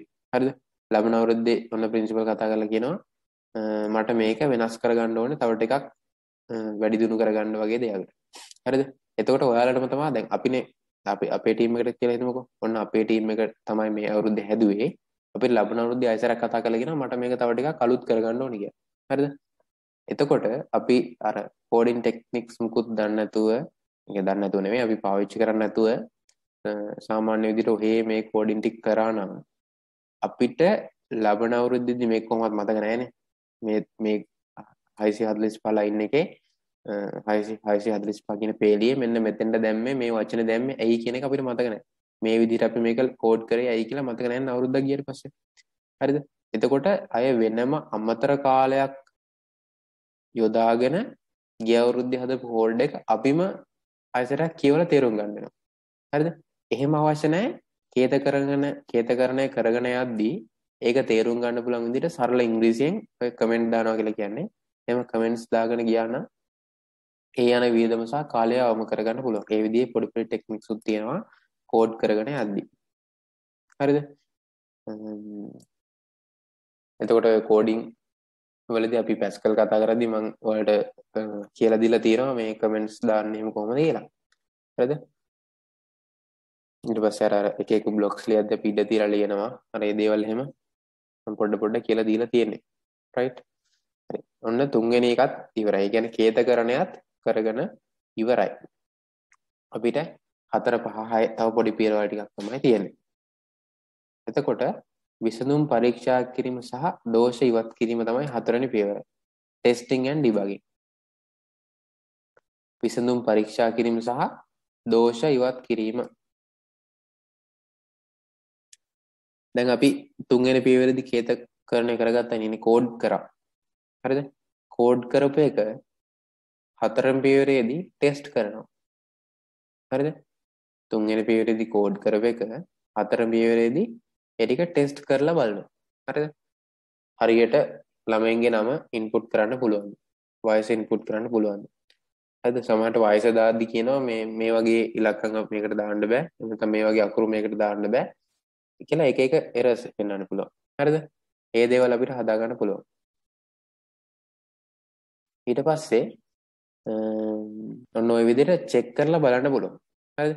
චෙක් කරලා බලලා ඉවරලා දෝෂ ඉවත් කරන්න. දැන් ඔයාලට හම්බුණා කියන්නකෝ අතුලත් කිරීම මේ දිනේ දාද්දි 2025න් එහාට දාන්න බෑ කියලා. ඔන්න මම නිකන් කියන්නේ. හරිද? මොකක් හරි දෝෂයක් ඔයා හම්බුණා.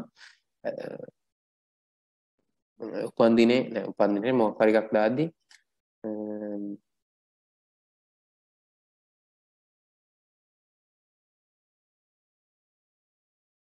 ඔව් හරි උපන්දිනේ කියමු 2020 කියන අවුරුද්ද දාන්න බෑ. මම නිකන් උදාහරණයක් ගත්තේ. හරිද?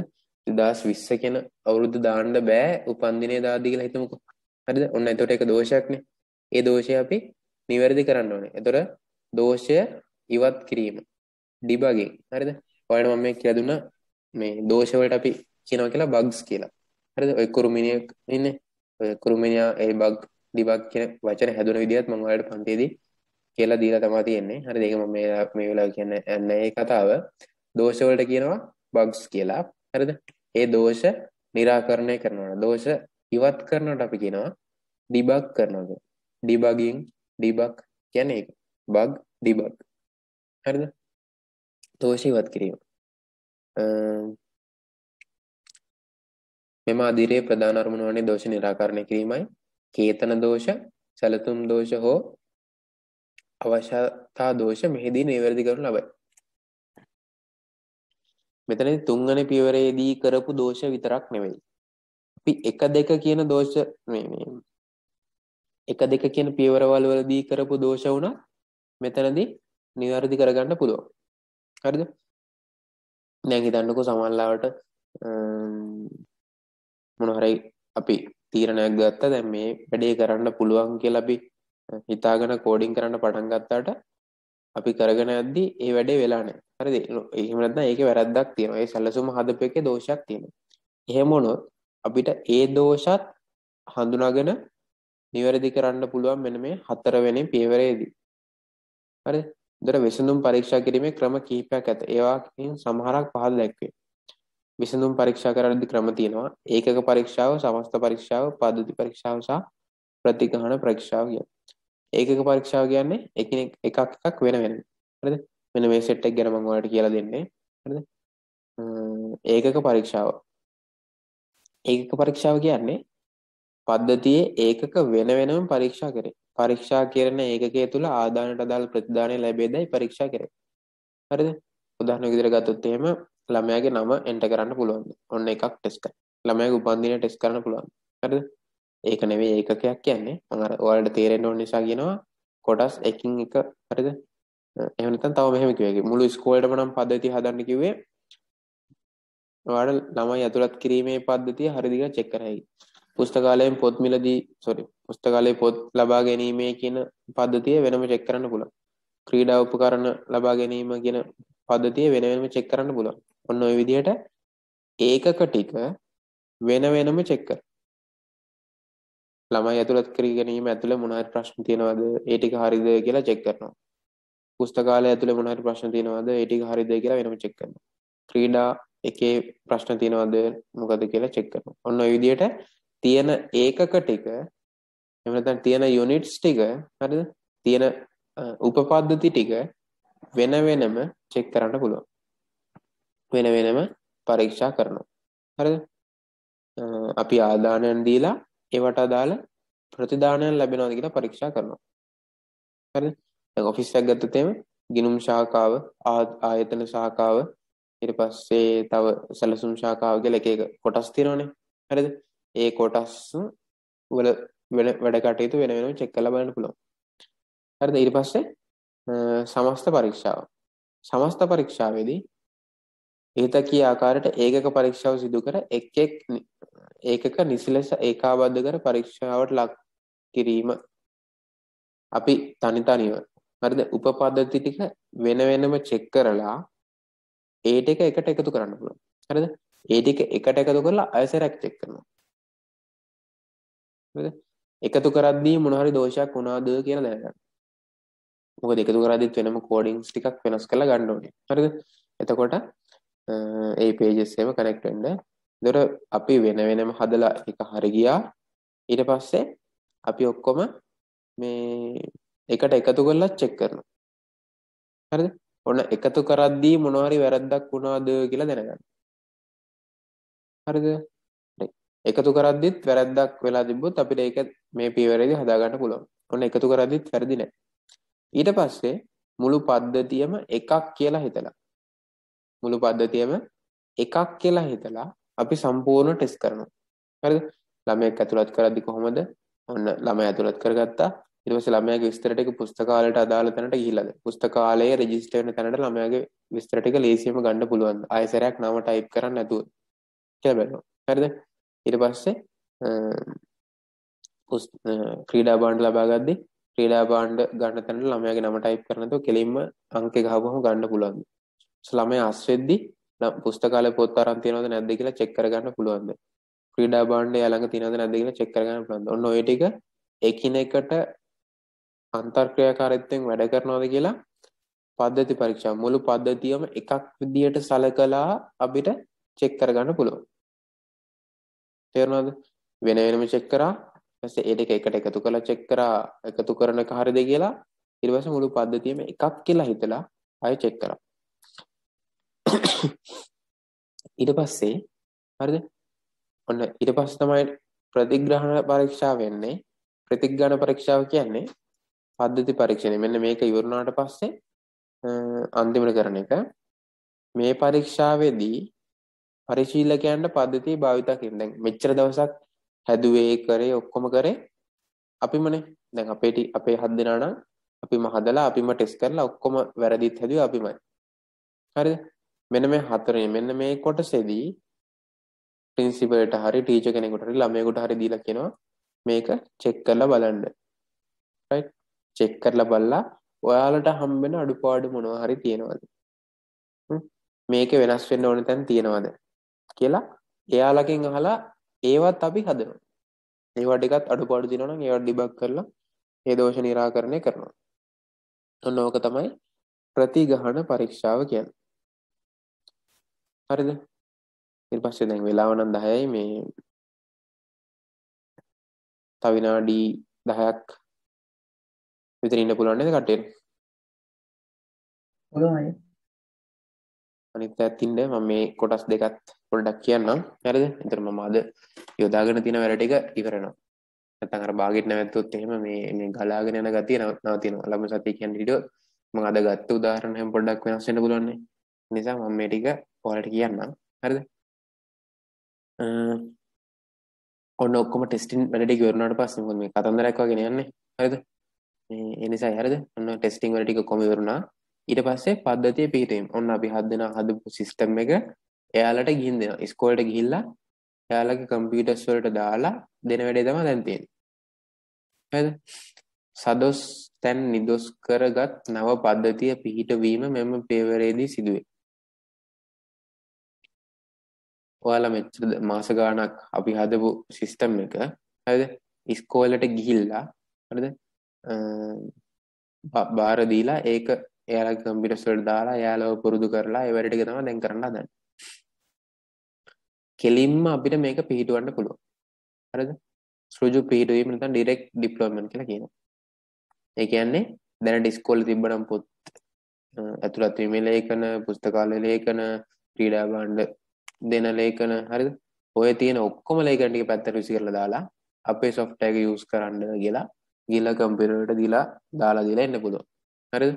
අර තියෙන පරණ සිස්ටම් එක පරණ මැනුවලි හරි මොකක් හරි පරණ තිබ්බ ක්‍රමය සම්පූර්ණයෙන්ම අල්ලලා පැත්තකට දාලා අපි හදපු අලුත් ක්‍රමේ එයාලට දෙන්න පුළුවන්. හරිද? මම මෙතන පල්ලෙහ සෙට් එක ගන්නම් පැහැදිලි වෙන්න. මෙතන ඍජු පිහිටවීම. හරිද? පැරණි පද්ධතිය සම්පූර්ණයෙන්ම ඉවත් කර නව පද්ධතිය ක්‍රියාත්මක කිරීම තමයි මෙතනදී වෙන්නේ. හරිද? විතර පරණ දීප පොත් ඔක්කොම අයින් කරලා අලුත් සිස්ටම් එක දානවා. රජයේ ඉස්කෝල වල නම් මේව කරන්න හම්බෙන්නේ නැහැ. ප්‍රයිවට් ඉස්කෝලයක් හරි තමන්ගේ පෞද්ගලික මොකක් හරි එක්කට නම් මේව දේවල් කරගත්තා හැකි. හරිද? ඊට පස්සේ නව පද්ධතිය සාර්ථක නම් පෙර පද්ධතිය භාවිතයට නවතා දෙන්න හැකි. ඔන්න ඒක තමයි ඒක. හරිද? ඊට පස්සේ සමාන්තරව පිහිටුවීම. Parallel deployment. පවතින පද්ධතිය හා නව පද්ධතිය යම් නිශ්චිත කාලයක් තුළ සමාන්තරව පවත්වාගෙන ලැබේ. ඔයාලට මේ රූපේ පෙන්ලා දෙනවා මේ අලු පාටින් දෙන්නේ old system එක, නිල් පාටින් දෙන්නේ new system එක. හරිද? මෙතන old system එකේ ඔයාලට පේනවා old එකත් යන ගමන් new එක පාවිච්චි කරනවා. හරිද? එතකොට පරණ system එක පාවිච්චි කරන ගමන් නිසා එකපාරට අලුත් එක්කන මාරු වීමක් වෙන්නේ නැහැ. එතකොට අර වැඩ කරන කඩේවත් ලේසි මේකට හුරු වෙන්නේ. මොකද පරණ එකත් යන ගමන් තමයි අලුත් එක යන්නේ. හරිද? හුරු වෙන්නත් ලේසි. දෝෂයක් ආවොත් අග්ගල එක අපිට හදාගෙන අර වැඩ කරගෙන යද්දී කරගෙන යන්න ලේසි. හරිද? මේ වැඩේ සාර්ථක නම් අපිට මෙතනදී පුළුවන් පරණ එක අයින් කරලා දාලා එතනින් ඉස්සරහට අලුත් එකෙන්ම යන්න. ඊට පස්සේ නියමුමය පිහිටවීම. pilot deployment. හරිද? පරණ සිස්ටම් එක තමයි මෙච්චර දවසක් ආවේ. ඔන්න මෙතනින් නැවතිලා පරණ එක. පරණ එකයි අලුත් එකයි හරි කියන්නේ පරණ එකයි අලුත් එකයි දෙකම එකට වැඩ කරනවා. හරිද? මාසයක් හරි මද මාස 3ක් විතර දැන් මෙතනත් සමාන්තර පිහිටවීමත් ඔයාලට හිතෙන්න පුළුවන් අපෝ ඒකත් මේ ඒකම නෙවෙන්නේ කියලා. එහෙම නෙවෙයි. මේක සමාන්තර දුවලා ටික කාලෙකින් නවත්තලා අලුත් එකට මාරුණානේ. හැබැයි පයිලට් ඩිප්ලොයමන්ට් නියමුමය පිහිටුවීමේදී අර එකපාරට මේ ටිකක් දුර දෙකම එකට දුවලා මාරු වෙන්නේ නැහැ. හරිද? මේ නියමුමය පිහිටුවීමේදී වෙන්නේ මාසයක් හෝ මාස 3ක්. ඒ යාලා තීරණය කරන කාල සීමාවක හරිද? ඒක මේ දාලා තිනවා. හරි දැන් උදාහරණයක් විදිහට ඉස්කෝලේ සිස්ටම් එක ගත්තොත් එහෙම ඉස්කෝලේ පොත්පත් වල වැඩ ටිකක් යනවා සිස්ටම් එකේ වැඩ ටිකක් යනවා. අලුතෙන් ළමයෙක් ආවොත් එහෙම එයාගේ නම පොතේත් ලියනවා කම්පියුටර් එකෙත් දානවා. ඔන්න ඔය විදිහට ක්‍රම දෙකම යනවා මාසයක් හෝ මාස 3ක් විතර. එතකොට තේරෙනවනේ අත්ෙන් කරපු එක වගේමද කම්පියුටරෙන් කරන එකත්. ඒක ලේසිද මොන හරි අඩුපාඩු දිනවද ඔන්න ඔක්කොම චෙක් කරගත්තා. ඊට පස්සේ මේ මාසේ හරි මාස 3 හරි ගියාට පස්සේ සම්පූර්ණයෙන්ම එයාට ඒ කියන්නේ ප්‍රින්සිපල්ට හරි කාට හරි ආයතන ප්‍රධානියාට වැඩේ ගැන සැටිස්නා. වැඩේ හොඳටම හොඳයි කියලා තේරුණාට පස්සේ එයාට පුළුවන් පරණ එක අතහැරලා දාලා දිගටම අලුත් එකකින් යන්න. හරිද? ඔන්න ඕකට අපි කියනවා නියමුමය පිහිටවීම කියලා. ඊට පස්සේ පද්ධතියක් කුඩා පරිමාණ ශේෂ්ත්‍රයක මුලින් ස්ථාපනය කිරීම. මේදී මුළු රටම අදාළ වන පද්ධතියක් තෝරාගත් දිස්ත්‍රික්කයක ස්ථාපනය කර බැලීම සැලකේ. දැන් මම මෙතනදී ගත්තේ කාලයනේ. හරිද? පයිලට් ඩෙවලොප්මන්ට් එකක් සාමාන්‍යයෙන් කරන්නේ කාලයත් එක්කම තමයි. හරිද? හැබැයි මෙතන මේ වලට උදාහරණට අරගෙන තියෙන්නේ පොඩි කොටසක්. හරිද? අපිට එහෙමත් ගන්න පුළුවන්. මේකෙදි වෙන්නේ දැන් මුළු රටටම අදාළ සිස්ටම් එකක් කියලා හිතමුකෝ. මුළු රටටම අදාළ සිස්ටම් එක අපිට පුළුවන් පොඩි එක දිස්ත්‍රික් එකකට විතරක් ඒක දාලා චෙක් කරලා බලන්න. හරිද? උදාහරණයක් විදිහට ගත්තොත් එහෙනම් මුළු රටේම මෙතන මේ වාහන ආදායම් බලපත්‍ර ලබා ගැනීම කියලා හිතමුකෝ. එතකොට මාතලේ දිස්ත්‍රික්කයට විතරක් අපි එකක් දාලා ටෙස්ට් කරලා බලනවා. හරිද? නැත්නම් නුවර දිස්ත්‍රික්කයට. හරිද? නැත්නම් කොළඹ දිස්ත්‍රික්කයට. ඒ වගේ එක දිස්ත්‍රික්කයකට විතර දැන් ගොඩක් නම් තියෙන්නේ කොළඹනේ. කොළඹට ටෙස්ට් කරලා තමයි මෙහාට එවන්නේ. ඔය දැන් ඔය එක ටවුන් වල ඒවා ගත්තත් එහෙම නගර සංකල්ප ඒ වගේ ගොඩක් දේවල් කොළඹ තමයි ඉස්සෙල්ලාම මේ ඇති කරන්නේ. ඊට පස්සේ තමයි මේ අපිට එන්නේ සෑහෙන පරක් වෙලා නේ. මේ මන්තිරු නීති වල දන්න ඇති. ඒවයිම ඉස්සරම තිබ්බේ කොළඹ. හරි දැන් නම් ඔය නුවර වගේ පැතිරක් තියෙනවා. ඊට පස්සේ ඒ වගේ පොඩි කොටසක කාලයක් තිස්සේ තියලා ඒක සාර්ථකයි නම් අනිත් රටේ මුල් අනිත් තැන් වලටත් දෙන්න පුළුවන්. ඒ වගේ වැඩක්. ඊට පස්සේ එක අධීරයමය පිටවීම ෆ්‍රෙෂ් ඩෙවලොප්මන්ට්. ඒ කියන්නේ මෙහිදී නව පද්ධතිය අධීර වශයෙන් ස්ථාපනය කිය. දැන් මෙතනදී වෙන්නේ ඉස්සෙල්ලාම දෙන්නේ ළමයි ඇතුළත් කර ගැනීමේ පියවර. ඒකේ ඔක්කොම ටික හරිනම් පුස්තකාලය දෙනවා. හරිද? දෙවෙනි පියවර වශයෙන්. පුස්තකාලේ හරිනම් ක්‍රීඩා භාණ්ඩ කියන තුන්වෙනි එක දෙනවා. ඒකත් හරිනම් ඉස්සරහට ටික තමයි ඒකෙදී අලුත් වෙන්නේ. හරිද? එක පාට ඔක්කොම ටික දාන්නේ. එහෙමයක් තමයි අධීරය මේ පිහිටුවීම කියලා කියන්නේ. එතකොට දැනට වැඩිපුරම පාවිච්චි වෙන්නේ මෙන්න මේ සමාන්තරව පිහිටුවීම සහ නියමමය පිහිටුවීම කියන දෙක. අධීරමය පිහිටුවීමවත් පාවිච්චි වෙනවා. ඍජු පිහිටුවීම නම් 100ට 5ක් 10ක් විතර ඉතාමත් චූටි ප්‍රමාණයක් තමයි වෙන්නේ. මොකද කවුරුත් කැමති නැහැ මෙච්චර දවසක් කරපු සිස්ටම් එක එකපාරට අතහැරලා දාලා අලුත් එක්කට මාරු වෙන්න. මොකද මේක හරියයිද දන්නෙත් නැහැ. කරගන්න පුළුවන් වෙයිද දන්නෙත් නැහැනේ.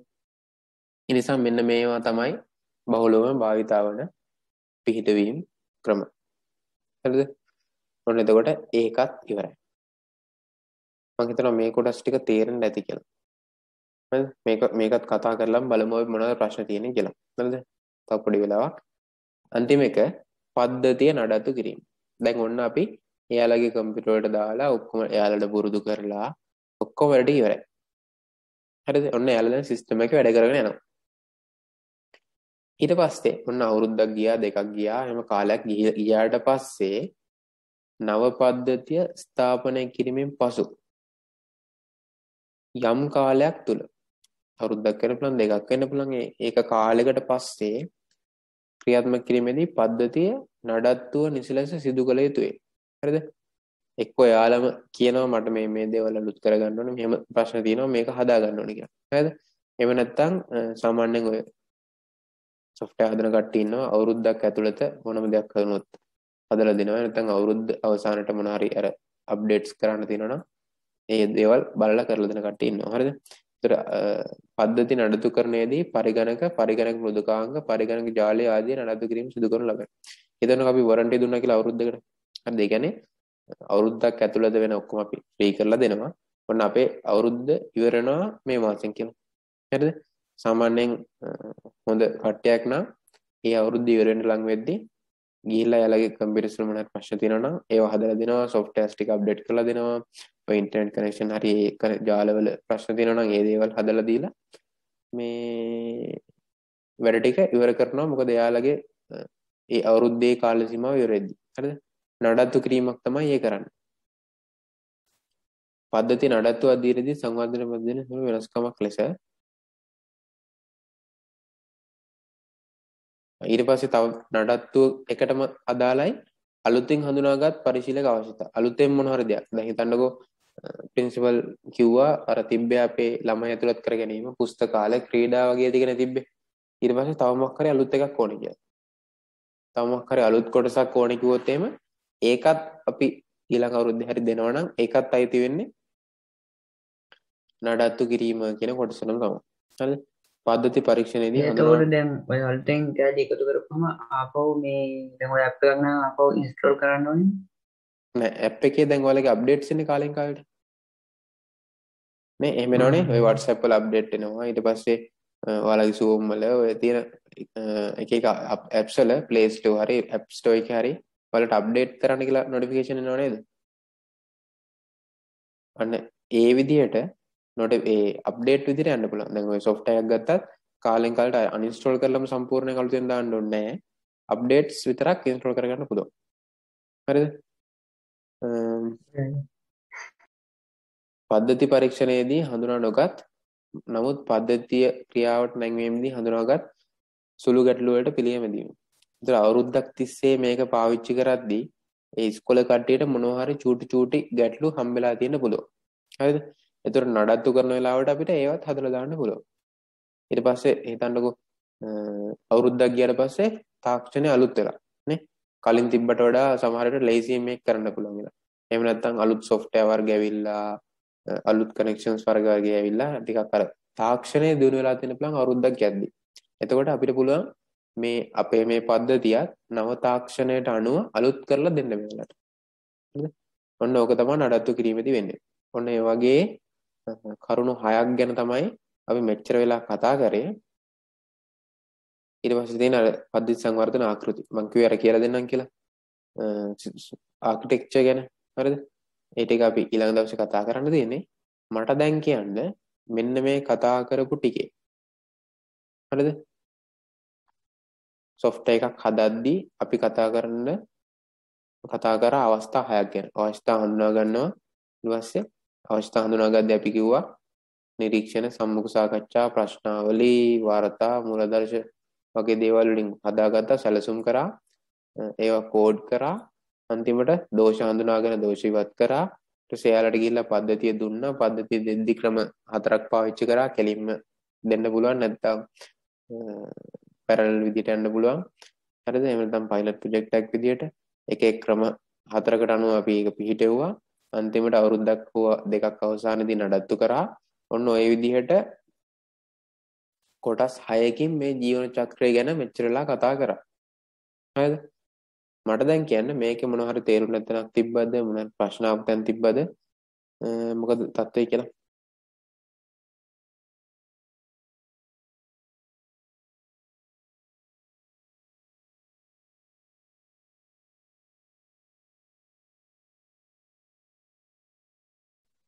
හරි කතා නැණ කට්ටිය තේරුණාද කියනකෝ නේද? තේරුණායි. තේරුණානේ. අනිත් අයත් තේරෙන්නේ නැති නේද? මැසේජ් එකක්වත් දැම්මෙත් නැහැ. කට්ටිය තේරුණාද නැද්ද කියලාවත්. තේරුණායි. තේරුණානේ. හොඳයි.